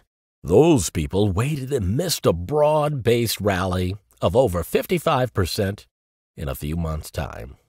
Sure, now it's safe to get back in, yet they missed all the upside. As you can see below, when people get scared and hide from the market, the best opportunities arise. What would have taken 5 months if you traded Apple perfectly during the slow times could have been done in less than a month when most were scared to act. Success has no rules. However, you can learn a lot from failure. Love what you do. We know how you have heard this corny saying 1,000 times. However, it's true. We are pumped for Mondays, TGIM, as it's our favorite day of the week. If you do not love what you do, or when it comes to trading, love to learn from your mistakes when you are wrong, trading might not be for you. If you are up for the challenge, then it's a game that will keep you on your toes. Uncle Sam. Now, we are the trading experts, not the tax experts. However, there are some common misconceptions that the media has spun that people have been pounding down their throats for so long, they are happily chugging the Kool-Aid. Let's see if you have been sipping on it too. Which account would you look to hold long-term investment in from a tax standpoint? A. Trading account. B. Retirement account. Which account would you look to trade more actively in from a tax standpoint? A. Trading account. B. Retirement account. Now, there is a good chance that you answered hold long-term investments in your retirement account and trade your taxable account. Both wrong, as this is the story most have been sold. So, which account would you look to hold long-term investment in from a tax standpoint? The answer is A. Trading account. So which account would you look to trade more actively in from a tax standpoint? The answer is B, retirement account. People get trapped up in the names: brokerage account, margin account, option account, IRA account, Roth IRA account, 401k account, SEP IRA account, 529 plan, etc. They all are the same thing. An account, but with different tax benefits and how much you can contribute to them. To avoid going into the weeds, we're going to keep this simple and focus just on Uncle Sam. Majority of people start with a taxable account, where you are taxed each year if you actually make money. The tax bracket is below. Now, let's say you have a little more coin than most, and you have a taxable trading account and an IRA account that you max out each year of $6,000 or $115 a week. If you are in this camp, bravo, since the average investor in the U.S. does not get around to opening their first IRA until their mid-30s. The lesson is more for you, where knowing basic tax strategies can keep more profits in your pocket for the next 40 to 50 years. The plan is simple. Odd lot what the media has been selling you. Aim to be more patient and hold longer in your trading account. Sounds weird, right? However, numbers don't lie. 0% to 20%. Long-term capital gains trumps 10% to 39%. Short-term capital gains in taxes any day of the week unless you're dyslexic. Now, why do we say trade the retirement account? What's the tax rate each year on profits made in that account? 0%. Let's try question 1 again with the titles. Which would you rather trade in? A, account that you have to pay 10 to 40% in taxes a year. B, account that you pay 0% taxes each year. When you phrase it that way, isn't the answer obviously B? This is why we trade in our retirement accounts. We can grow $5,000 into $100,000 in an IRA, and oh, Uncle Sam, not 1 penny for that year in your IRA. In a taxable account, if you did the same, you would owe Uncle Sam about $28,000. Starting to see how stupid most people are when it comes to taxes? Very simply, if you have both accounts, max out your IRA. Remember, you cannot touch that money until you retire. Then after, add any extra savings to your taxable account. If you have a 401k and are not at least contributing to your company's match, usually 3 to 4%, you should hit yourself in the back of the head with a shovel. Trading-wise, aim to be more aggressive in a retirement account and more patient in your taxable account. We'll lean towards a Roth IRA if you are not currently a high-income earner yet, meaning if you are making less than $140,000 a year on your tax return, not what you tell your buddies on Friday night trying to impress the girls across the bar. Trust me, they don't care either. They care who's paying for the next round. In our program, The Secret, we dive deeper into tax strategies. However, for now, at least you know the major misconception that the media has been selling you since the day of time. Streaks. Consistent winners raise their bet as their position strengths, and they exit the game when the odds are against them, while consistent losers hang on until the bitter end of every expensive pot, hoping for miracles and enjoying the thrill of defeat. Peter Lynch. Traders are either on a hot streak, a cold streak, or on the sidelines. They're in the zone or out of it.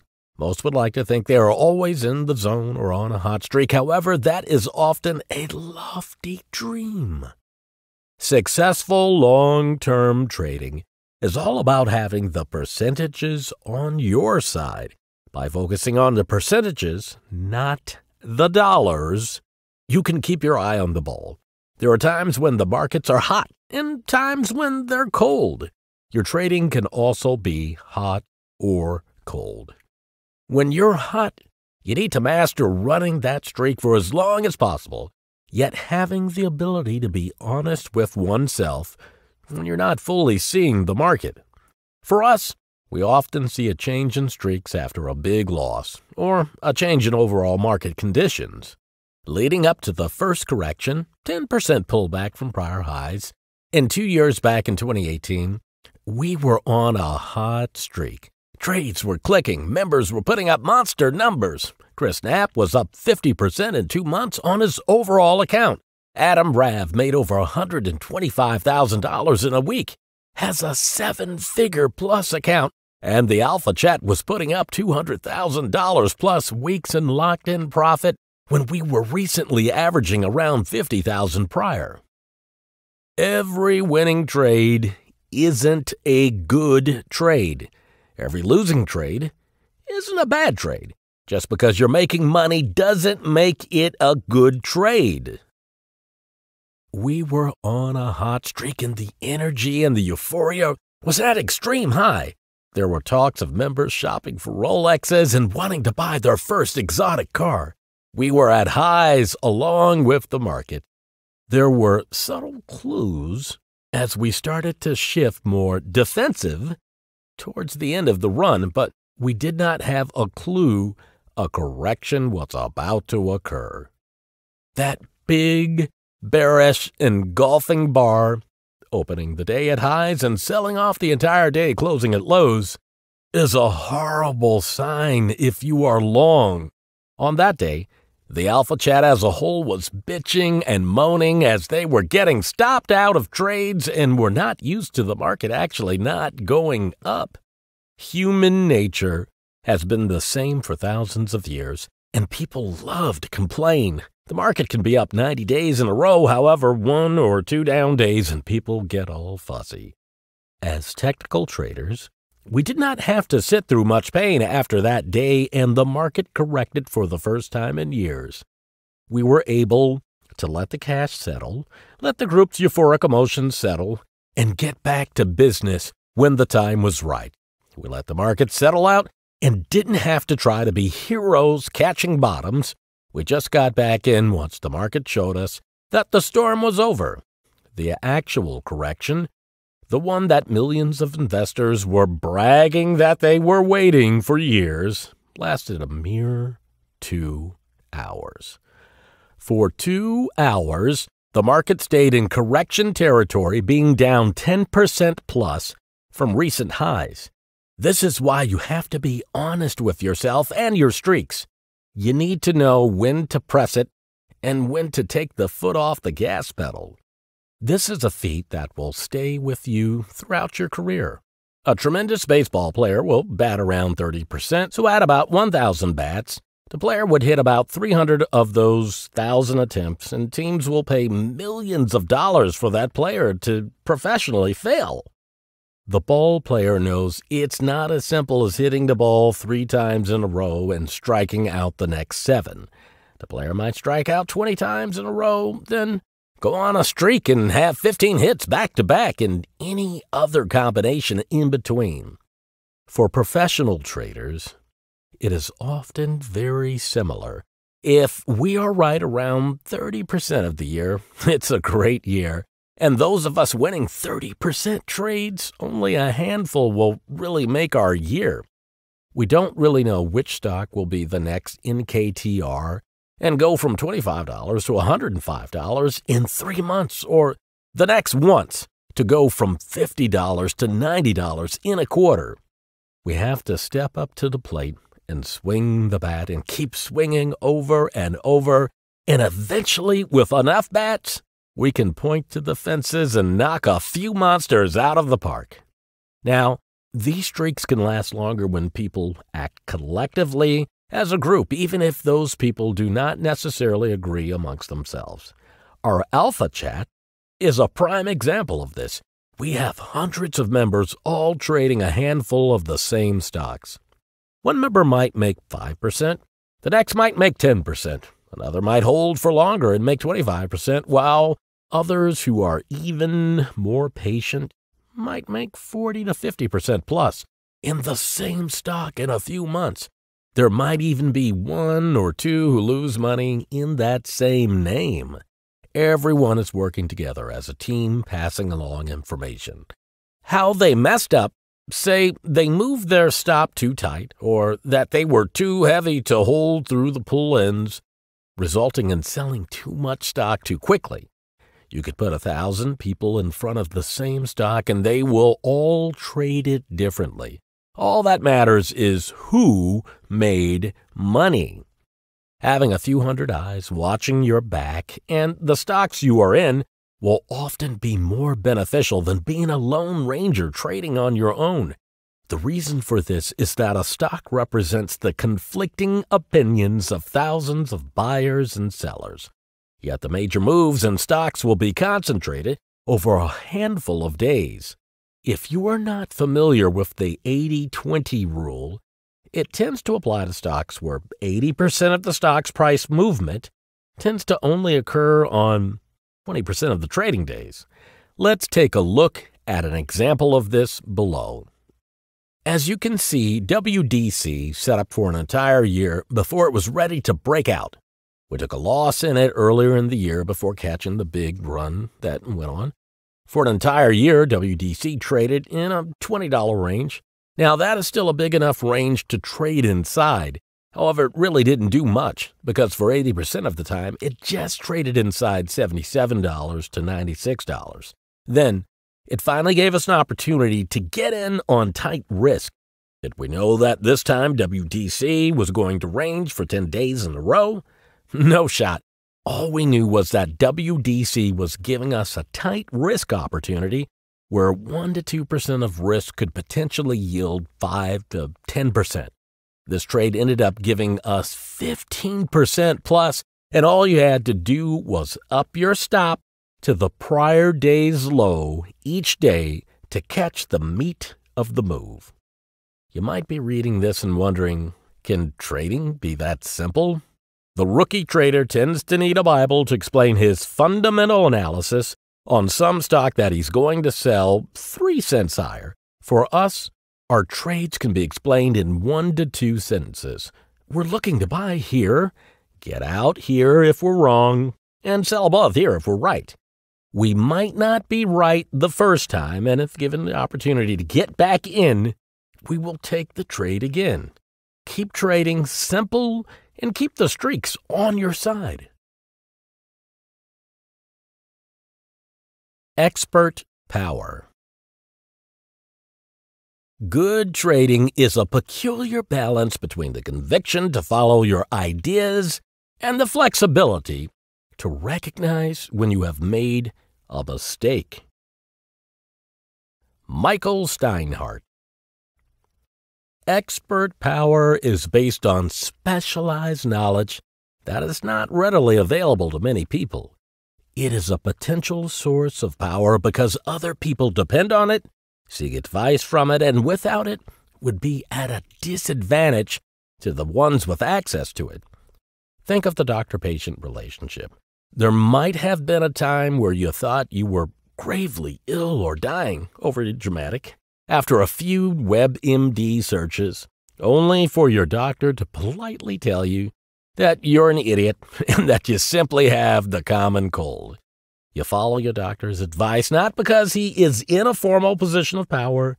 You follow his advice because the potential negative consequences could be far greater if you ignore them. This is not a fun topic to bring up. However, the late Steve Jobs ignored the advice from his team of doctors because he felt he could cure himself naturally. And ultimately, when he did come around to his doctor's advice, he was too far gone. Even though we, trading experts, are forever students of Mr. Market, on paper, technically, we are expert. We are professionally licensed traders, Series 5, 6, 6, 6, and 7.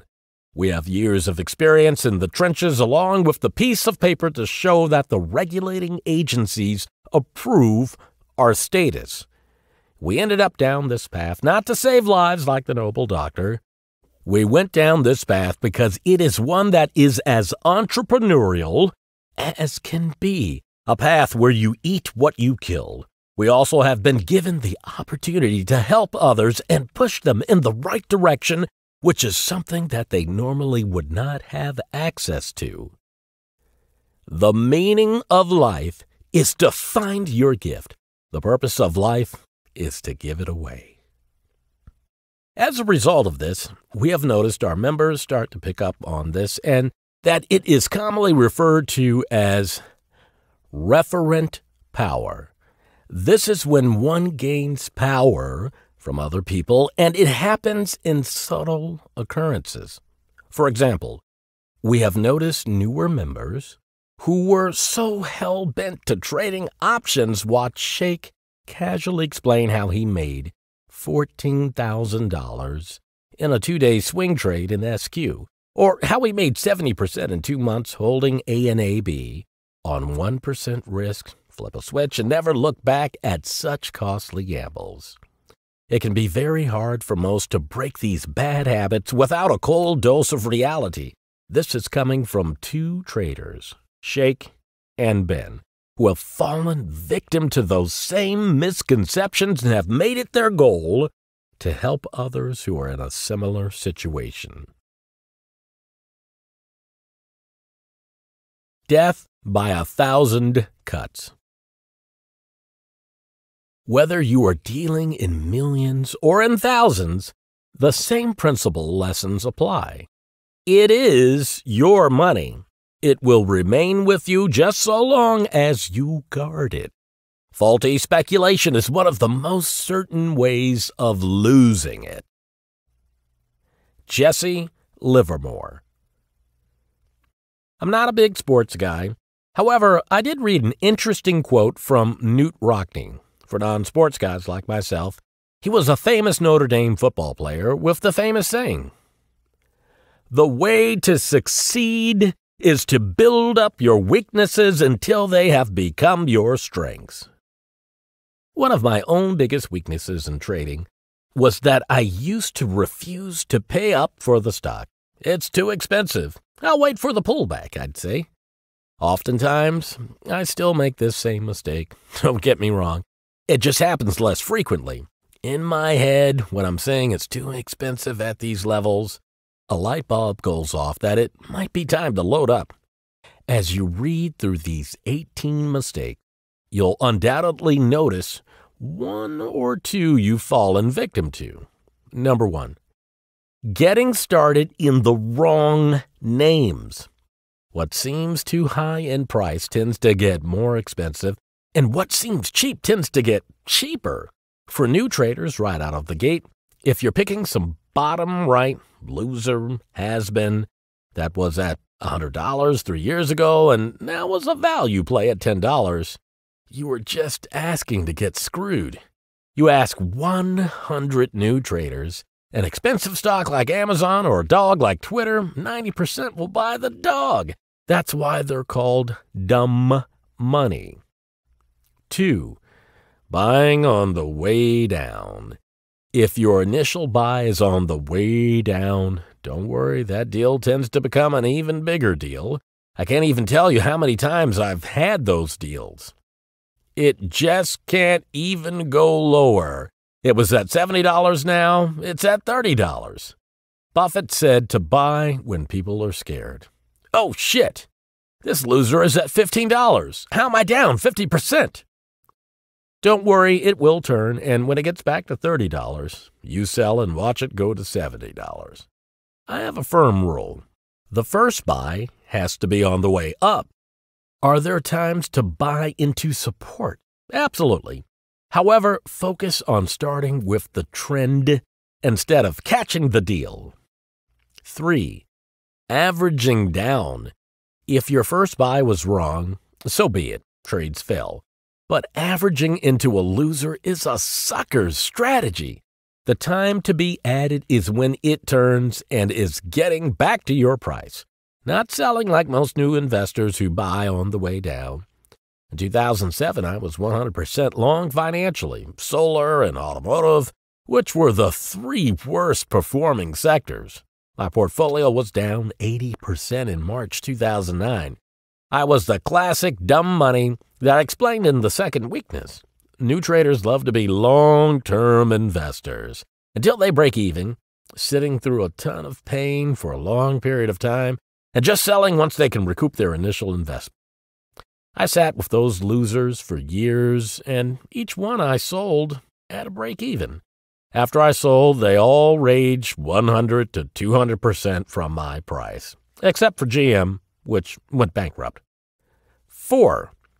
Buying cheap companies because you can buy more shares. This is by far the worst misconception parlor trick out there, and also the most common. You have $1,000 to invest, one share of $1,000 Amazon or 1,000 shares of Dog Chick Inc. They both increased by 10%, which made more. It's the same gain, $100 profit. Now, what's more likely, Amazon or Dog Shit Inc. to get cut in half in one day? Dog shit, right? So focus on the winners. 5. Wanting to make a killing day one. How fast can I double my money? Realistically, you're probably going to lose it much faster than you think. Knock down that first 5% swing and find out what works. From there, go for the 10%, 20%, then 30%, and so forth. Hit some singles before going Babe Ruth on the market. 6. Rookies love tips. Rookies will risk their entire bankroll on what some pundit on CNBC said quickly before a commercial break, turn off the TV, or some troll on StockTwits with 4 followers said, "Twit it." If you're on StockTwits taking random people's opinions seriously, just quit while you're ahead. 7. Chasing yield. XYZ pays out 9% a year. Yeah, but it drops 50%, you are still smoked. From my experience, once you start getting above a 5% yield in our current market environment, the stocks tend to perform very poorly. Just type up any REIT, 9 out of 10 are in perpetual downtrend. Think about it for a second.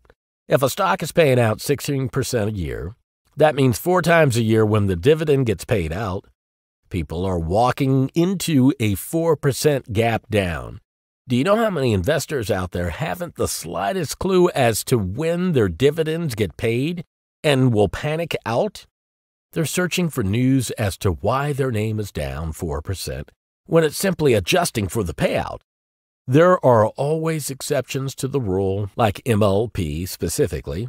There are some MLPs that are pipelines, which are essential toll takers. Oil at $10 or oil at $1,000, they're still getting paid to move oil. But that's a different story for another day.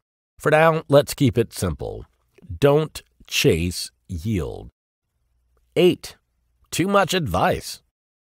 When I started trading, I used to have 12 tabs open from every stock-related site, charts on every screen, pretending I was Gordon Gekko. But really, I had no clue what was really going on. What ends up happening is that you hear 6 people say that the markets are going to rage and 6 people saying the world is ending. I cannot stress the importance of keeping it simple, especially when you're first starting out. 9. Blindly buying new highs. How many times have you heard us say, "Third time's a charm"? In most cases, the first time a new high is made, it's from dumb money chasing. The second time, that level is dumb money getting out for break even, recouping their investment. The third, fourth time, when it barely pulls in, is when you want to keep your eyes on it. You want to buy when it breaks. 90% of the masses out there would much rather buy new lows than new highs, and you wonder why only 10% of people make money each year. 10. Turning a small loss into a career ender.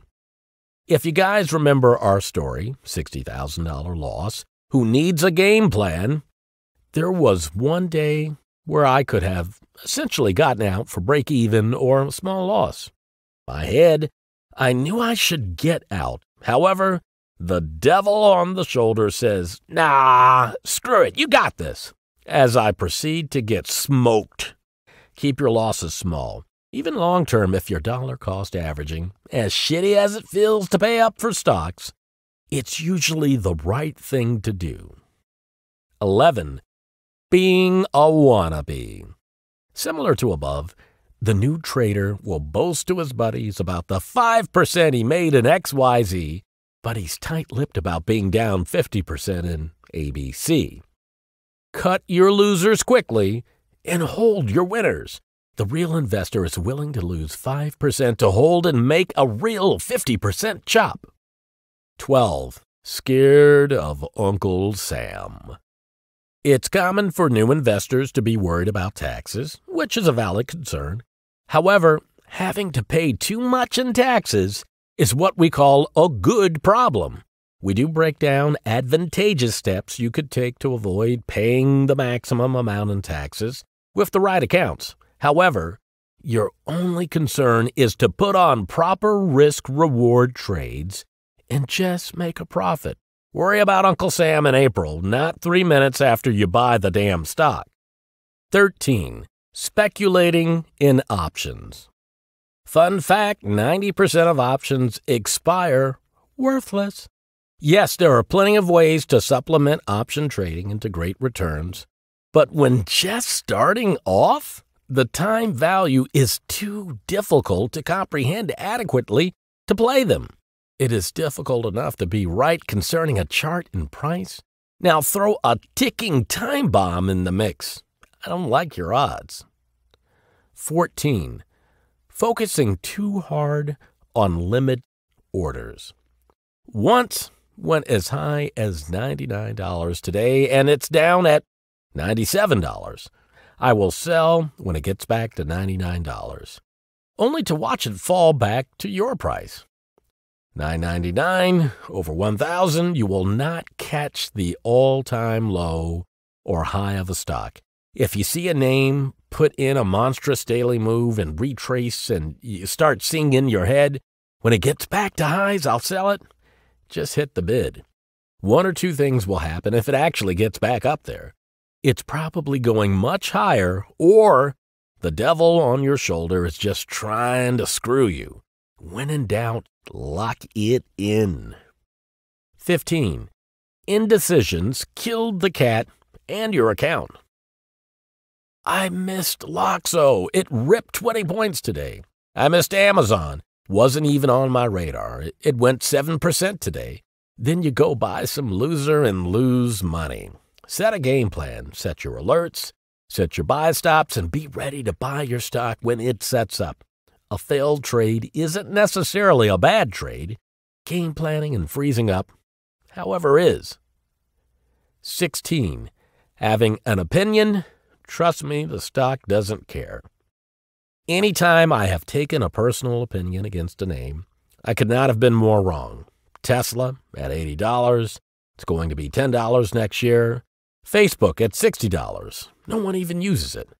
The quicker you can realize that, number one, the stock doesn't care, and two, look back to number one, the better your investing will become. 17. Investors look at things that simply does not matter. Buy and sell ratings, which are done by recent college grads who don't know shit, and price targets, again done by college kids who still put proficient at Excel and Outlook on their resume, simply do not matter. These same people think a stock split is a good sign, or headline news, VZ upped its dividend by 5% is of great importance. In reality, you read the article and all they did was up the quarterly payout from 49 cents to 50 cents. 18. Every rule is not written in stone. There are always exceptions and rules can be broken from time to time. However, if it starts to become every time, it's no longer an exception and is just a bad habit. Determination. To have any chance of real success, you will have to make some choices about how you are going to pursue that goal. Odds are that you won't be the best value trader, the best growth trader, the best day trader, and the best long-term investor. If you try to do it all, you will most likely end up a mediocre jack of all trades. You can't say that a trader is a trader any more than you can say a doctor is a doctor. Can a physician be the best brain surgeon, the best heart surgeon, the best psychiatrist, the best pediatrician, and the best bone specialist? Of course not. Why do you think it's different? Because you are a trader. Mark Minervini. After spending the last few years talking with thousands of new, semi-novice, and professional traders, most tend to fall into one of three different camps: the wills, the won'ts, the can't. The first accomplishes everything, the second opposes everything, and the third fails at everything. There was a study done by the Los Angeles Times where they conducted a 5-year-long study on 120 of America's top artists, athletes, and scholars. The point of the study was to determine if these masters of the universe had some great natural talent that gave them a leg up against their competition. The findings were shocking, as these experts had no such natural talent. Even most of the parents interviewed admitted that if the star had a sibling, they felt the other child had a better chance at success. The study found one key trait, and it was not talent. The common trait was determination. They had mental toughness that exceeded their peers. They decided that they were going to achieve, and they simply did. We have heard every rookie trader excuse one could think of, and they tend to boil down to shortcuts. What's the best broker? Scanner, indicator, hot tip, etc. All losers talk. Anything works if you keep trying. There is no secret sauce or perfect indicator that will make you a successful trader. What will is very simple: determination. Shake looks at 1,000 plus stocks every single day, even on weekends. Ben is trading his own and his clients' money every single day, no matter what the talking heads on TV are saying about the markets. If you don't want to put in the effort, that's fine. Just don't complain when your P&L isn't anywhere near that of professional traders. Long-term hold for a week. My biggest losses have always come after I have had a great period and I start to think I knew something. Paul Tudor Jones. The most infamous term that new traders throw around is, "It's a long-term hold," which is the farthest from the truth. Trust me, I know, as I was that same rookie who would boast that every idea I had was a long-term hold. However, here's a peek behind the curtain. Every one of my long-term holds were all names that I bought that fell in price and continued to fall in price. And yes, they would fall from my price for more than a year, and then guess what? As soon as a stock got back to my price, I would sell it for break-even or a small 1% gain, even though I sat through a 50% loss to find the next long-term idea and sell my stocks to a professional, as it would soon break out. Now, I am on the other side of that transaction more times than not.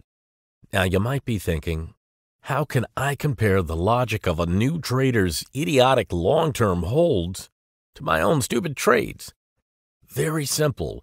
We talk to thousands of new traders every single month. Their story is word for word the same as what mine was. If they buy the stock and they are right, only 1% actually stay in for a year, plus while the other 99% turn this long-term idea into a quick trade. This same group of new traders will hold losers with pride and boast of all the fundamental reasons why the stock should go higher. Yet once it finally turns around, they end up giving their stocks to professionals like us. We call this trade the round trip. However, enough talk from me. Let's take a walk in the shoes of a recent long-term investor that could not make it a mere 24 hours after explaining his long-term hold. Get your popcorn ready. This was on March 11th. Let's take a look at this long-term hold in the chart below. He has survived for 8 days so far, just 340 plus more days to go. He's got this. Now, on the way up, most traders are as confident as one could be, as he claimed, "I'd be buying calls." Unfortunately, options are not available for Happy Meal stocks. It's now day 9, guys, with less than 340-ish days to go. Let's see what his plan is now, a mere day later, in this long-term hold. A day ago, he was telling us we should buy. Now that stock is tanking. He's already looking for the exit. He doesn't sound as confident as was yesterday. That same day, puked the position for break-even, and the weed company that was going to change the world was now just another stock. Years later, it's a $5 stock. In general, holding your winners for as long as possible and cutting your losers quickly is very profitable strategy. All of our major winners, Kite, 140%, ANAB, 70%, NKTR, 65%, CAT, 60%, SQ, 60%, MU, 45%, etc. It all took time. They did not happen overnight. However, none of them took even a year. All of them happened within a year's time. Most of these big winners were all in my retirement accounts, where Uncle Sam is not getting my profits. Holding long-term on paper makes sense. However, when you're new, you tend to lack the patience that is required to actually hold a winner for a year.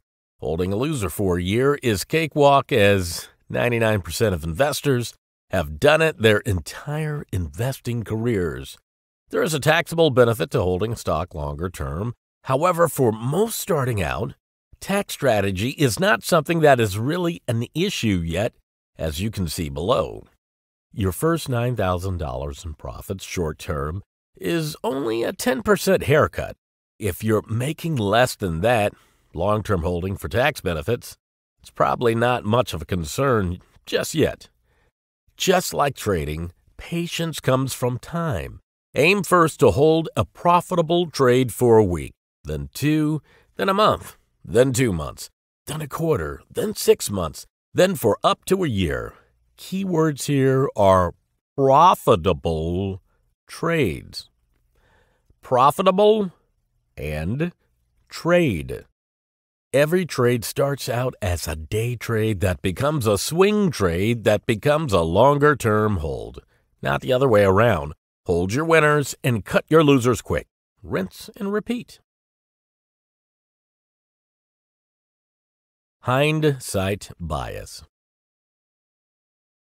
It's different this time. All through time, people have basically acted and reacted the same way in the market as a result of greed, fear, ignorance, hope.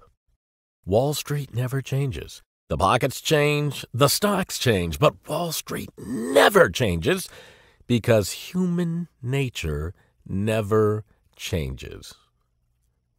Jesse Livermore. In hindsight, it all looks so obvious, yet in real time it tends to be much harder, and as a new trader, this tends to be the most new traders' Achilles heel. The new trader will look at a chart and say that they would have bought near the low of the overall move, held the whole way up, and got out at the high. Yet you ask them what will happen next, and their hands go up, as they have no clue as to what's in store in the future. Even for us as traders or whomever you listen to, most can predict shorter-term moves pretty accurately. However, long-term predictions tend to be a dart at a dartboard. is there are too many variables to really say with confidence where a stock will be in 5 or 10 years' time. Let's take a look at the chart below and see if you have the hindsight bug. Looking at Amazon from the past year, how would you have traded it if you were able to buy just one share? Where would you have bought it? Where would you have sold, or would you still be in? Now, these questions in the real world are utterly useless, hence why we don't want you to post them in the chat. However, for the lesson at hand, it is useful to show how bad hindsight is. You probably said something along the lines of, I would have bought near 1,000 and would have sold near 1,500 or 1,600 for a 50 to 60% return. That's hindsight and useless in the real world. Now, here's the million-dollar question. Let's repeat the same question based on the closing price today. Where will Amazon be in 3 months? Would you still buy one share now? If so, what is your game plan? See the difference between how easy it is to look at the past versus how hard it is to trade looking into the future. I will show you how we traded it recently. It looks so small on the chart now. However, last March, we bought Amazon through $860 and took it for a $140 ride to $1,000 on $10 of risk. We sold as the media outlets started to pump the $1,000 price target, and we got out a few days before an $80 flash crash in the stock. It started to consolidate for the next 6 months as we were waiting to buy that $1,000 breakout that we were selling 6 months earlier. Now, remember, we do not gamble on earnings. We bought the breakout. However, earnings were a few days later, and we took a break-even paper-cut loss in it as it broke down below $1,000 going into earnings. Now, at the time, Amazon was up almost 400% in the last few years, even though we felt it had already gone so far, so we passed on buying it after the earnings beat and major gap up. When it took 3 months to make $140 points prior, Amazon gained $600 points in 6 months after already being on such a crazy run. This is why we focus on top right charts, because even if we mess up the trade, the downside tends to be very small while the upside can be huge. Amazon went on a 60% run in 6 months after already going on what most thought was an already crazy move, and it's still up 300% from that gap up. Apprenticeship phase. Improvement at anything is based on thousands of tiny failures, and the magnitude of your success is based on how many times you failed at something. If someone is better than you at something, then it's likely because they have failed at it more than you have. If someone is worse than you, it's likely because they haven't been through all the painful learning experiences you have. The principles are simple and must be imprinted deeply into your mind. The goal of an apprenticeship is not money, fame, a cool title, or a piece of paper that says you're a genius. The primary goal of the apprenticeship phase is to transform your mind and character. In the beginning, you are entering the world of trading as an outsider. You are naive and full of misconceptions. Your head is full of dreams and fantasies about the future. Your knowledge of the world is subjective, based on your emotions, insecurities, and limited experience. Gradually, you will become grounded by reality. You will gain a greater understanding of the objective world of trading, and with your newfound knowledge and skills learned from other successful traders, you will learn how to work with others and handle criticism. During this process, you will undergo a transformation that takes you from someone who is impatient and disorganized to someone who is disciplined and focused with a mind that can handle complexity, yet explain it with simplicity. In the end, you will gain the ability to overcome your weaknesses and turn them into strength. There are two paths that you can take: doing the dumb things you've been doing or thinking about doing, or the longer, harder path that requires you to slow down and learn first. The path focuses on the real work and offers the greatest possibilities in terms of learning. You will gain valuable, practical knowledge that you will actually use in the real world, and that knowledge can pay you dividends for decades to come. This is not an easy path, filled with sunshine and rainbows. This is a path of deep observation, a passive mode, where you close out that brokerage account and focus on learning. After you pass this mode, and the skills acquisition mode, where you practice your skills, it is then time you will embark on the experimentation stage. The greatest mistake one can make during these initial few months is to assume that for validation you have to get attention, impress people, or prove yourself. Focus on learning, being open-minded, and asking smart questions. The secret to why 90% of market participants lose is quite simple. They skip right over the passive and acquisition modes of learning and understanding and jump right into the experimentation mode of trading. If you are reading this, then you were probably a textbook example of this, and trust me, so was I. The first steps required to accomplish the apprenticeship mode are to successfully complete getting started. Upon successful completion, you will then be able to move on to the skills acquisition stage, which is covered in the next few programs. Now, before we get ahead of ourselves, you must understand that there are several critical reasons why you must follow these steps. First, you need to know which sandbox you're playing in.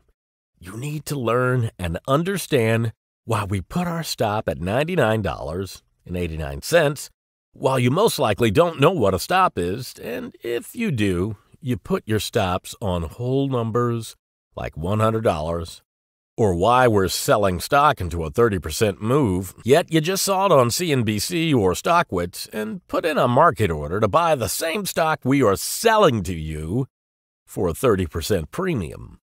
Right now, you are the sheep and we are the hunters. We know every detail of the market. We scan thousands of stocks each and every day. We have hundreds of eyes constantly keeping tabs on the subtle changes on every major stock, those same changes that the public wouldn't know about or even see until it's on the news. And trust me, by the time it's on TV, the move is over. Secondly, learning how to observe an unfamiliar environment is a lifelong skill. Once you've mastered this skill, you'll be able to see who's screwed in a trade or apply this to other aspects of life, such as a relationship, a job, or even a purchase that isn't related to investing. As you work through this phase, the ego you currently have regarding your supposed superior skills will be humbled, and you will appreciate the weight that will be lifted from your shoulders. In time, you will observe things that most people miss. Because they are thinking only of themselves, you will continue to improve your keen eye for human psychology because that's all the market is. As you reach the end of this phase, you will become more accustomed to the importance of observation. While previously, you may have bought a stock and figured out why you did later. You will now do the opposite. You will observe first, base your ideas on what you have seen, and implement these ideas into your plan. During the apprenticeship phase, most people are drooling about the thought of doubling their bankroll in the span of a day. Exactly the opposite of what you will be doing with us. The successful apprentice has a desire to learn the tremendous energy. Right now, you are likely like Jordan Belfort when he first got hired as a stockbroker. aka lower than pond scum, and in the world of trading, that's where you are. Your access to knowledge and significant people is limited by your status. However, as you continue to learn, you will eventually leave the pond and join the ocean of sharks, or get eaten along the way, as most that lack consistency do. If you were not born with a silver spoon in your mouth, you might be feeling as though you're at a disadvantage. But trust me, you're much better off than the rich kid across town. Your work ethic will truly outperform their trust fund. In order to succeed, you must learn to struggle to push through any limitations and continually put in the work to expand your horizon. Beyond these programs required for trading experts is to continuously read anything that interests you. Books on human psychology or trading is a good place to start. In this program, we will test you to see if you actually read or just skimmed through the lessons like you did in your Econ 101 class. In this process, the only way you will move forward is by speaking up, even if you're wrong, because, trust me, no one is always right. Open your mind to being wrong and leave that ego at home. By the time you complete this program, you should have a hunger to learn even more, and you will no longer look at the stock market like a deer in the headlights. Think back for a moment when you learned how to ride a bicycle. After trial and error, some work, and lots of practice, you learned that you could. The same applies here. After that rookie phase, you start to get better at a much faster rate. We call this the cycle of accelerating returns. This is when the practice of the subject becomes easier and more interesting, resulting in even more practice as your interest turns from lust to love. This is the goal you want to set for yourself. Forget that lust of what you think trading is and focus on the love of the game you are about to learn. Now, this will take time as you work through getting started. The lust will start to fade and your love for trading shall begin to grow. You are here for one goal and one goal only, to master the basics. You need to improve your concentration first. Understand that attempting to multitask will be the death of this process. Mastering the basics. Now, this might sound easy, and you might still be giddy with excitement embarking on your new journey with us at Trading Experts. However, when the sugar high wears off and the inevitable boredom and pain start to set in, you must embrace this as part of the process.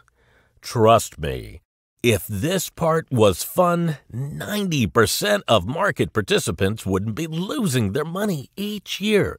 The reason why they lose is because they skip the boring stuff and do what's fun. Statistically speaking, you might already be part of this crowd, but you have smartened up to the fact that you might not know as much as you think you do. And if you can admit this, trust me, you are making progress. It took my stubborn self half a decade to figure out that I had no clue what I was doing in the market. Our goal here is to make sure you don't waste your money and, more importantly, not waste your time spinning your wheels for years on made-up ideas and guessing. Think back to a time when you really had to work for something, and then you achieved it. How good did it feel? Now, what about that other time when you didn't have to work very hard at all and it was easy? Sure, the latter can be fun from time to time. However, we know which one is more sustainable. This part of your journey can be fun, as it will be a time when you have lots of those aha moments. Handle this stage with discipline. The market can reward you for life, but chase the sugar high and professional traders will be selling you their stock for the rest of your life. If you take the time to learn first, your brief, painful time of losses can turn into years of green. Now, If you are starting out fresh on your trading journey, you are in a great spot because you have yet to form any bad habits. If you have already traded and are now reading this, then it clearly didn't go well. You are in a hard spot because your mind can be unreceptive to new ideas, since you think your current way works, even though it clearly hasn't. The reason you might feel this way is because you will fear the unknown, and this can be a hard mold to break. That is why you need to understand that when you enter this new environment, your task is to learn and absorb as much information as possible. Always ask. Never assume. Trust me. There is only one dumb question. Should I trade penny stock, options, forex, crypto? The smarter the question, the better the answer you will receive. If you are lazy and say, thoughts on Apple, expect your question to be answered with a pinch of salt, as you've shown no effort. Now, if your question was, hey guys, it seems Apple is forming a bull flag near highs. My entry would be above $200.05 versus $197.89 with a target of $210. Is there anything that I'm missing or could improve? When it comes to trading or any other skill or interest, true masters of their craft do something quite simple. They practice. The difference between paying to see the guy play and being the guy who's paid to play is that one practice way more than the other. When learning a new skill, there tends to be a point of frustration reached, a point at which what we are learning can seem beyond our capabilities.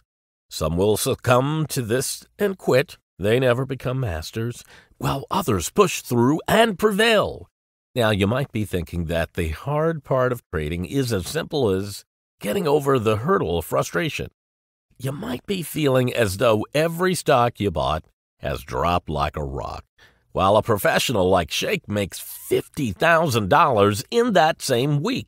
No, it's not that simple because with any skill, time is the magic ingredient that brings everything together. To truly master any skill, success tends to be recognized around the 10,000-hour mark.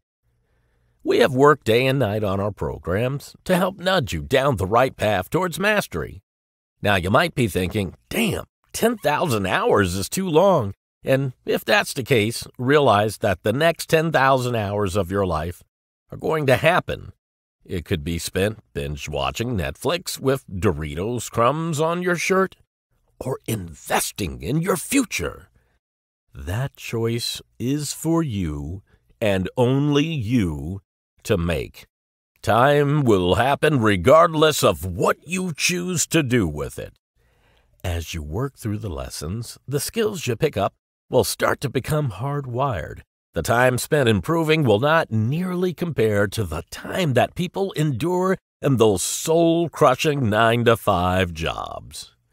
If you are currently in a soul-crushing 9-to-5, you and I both know that you are more than likely not working at peak performance for that entire time.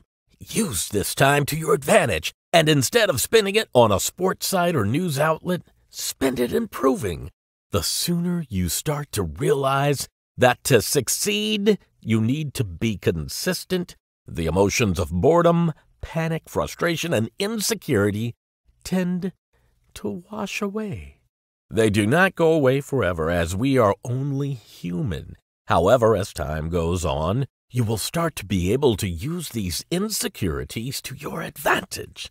Have faith in the process of daily improvement, and in a month you will be surprised at the changes you have made. In a year, you will barely recognize your old self. By using your emotions to your advantage in time, you can spot your weaknesses. One of my greatest weaknesses was that if a stock was near highs, I felt it was too high, and I wouldn't buy it. Looking back a month later, I would see it drift another 30% higher with ease. You might have even had the similar "it can't go any higher" experience yourself. After saying that enough, a switch went off in my head. Whenever I heard myself saying those words, I would look more closely for the setup, buy it, and ride it higher. Sure, sometimes I would buy the all-time high and would lose a percent or two. However, that's all a part of the course. By doing this, you continue to push yourself to find your faults and exploit them as time passes. As you trade more, you rid yourself of all of those dumb ideas, learn from your failures, and continue to set the bar higher. A new trader tends to get emotional when a more senior trader says no to their trading idea. But the professional has seen that trade 1,000 times and is willing to pass on the milk that is on the sale that's going to expire tomorrow. There are two kinds of failures in trading, and trust me, you will fail more times than you win. The first failure is not trying your ideas because you're afraid, and the second is waiting for a perfect time to start. This program is designed to get you to be able to voice your ideas. This is not a program you just read and understand in your heart. You must read, then do the work to ensure that you are doing it right. Mistakes happen, but if we cannot see the mistakes, how can we fix them? Leave the thought of embarrassment of being wrong at home. Everyone in this chat is in the same boat as you. Flea collar. What's so dangerous about a society that coddles itself more and more from the inevitable discomforts of life? We lose the benefits of experiencing healthy doses of pain, a loss that disconnects us from the reality of the world around us. Did you know if you put fleas in a box with the lid on it, they will jump until they hit the top of the box? After enough time, you can remove the lid, and no matter what, they will not jump any higher. Same goes when herding sheep. Talk about herd mentality. The new trader tends to fall into similar traps. They have heard to sell your losers quick and hold your winners, yet they hold their losers and sell their winners quick. They are told that one needs to learn how to invest first. You must go in with no prior knowledge or a game plan. They are told proper ways to invest, how to avoid bubbles and basic tax strategies, yet they still admittedly and with confidence do the complete opposite. The new trader tends to be the sheep following the herd, buying at the top, selling at the bottom, and listening to other people's advice without doing their own homework. You can be the sheep crawling toward the imaginary gate, or the flea trapped in the lidless box, or you can be a shark. We don't compete where we don't have an edge. If I suck at blackjack, I don't gamble. I suck. If I suck at basketball, I do. I am not going to play you for money. However, you think Baba is short at highs, banging on resistance for the 5th time in 6 months, and you're looking to buy puts, we are going to take the other side and squeeze you out.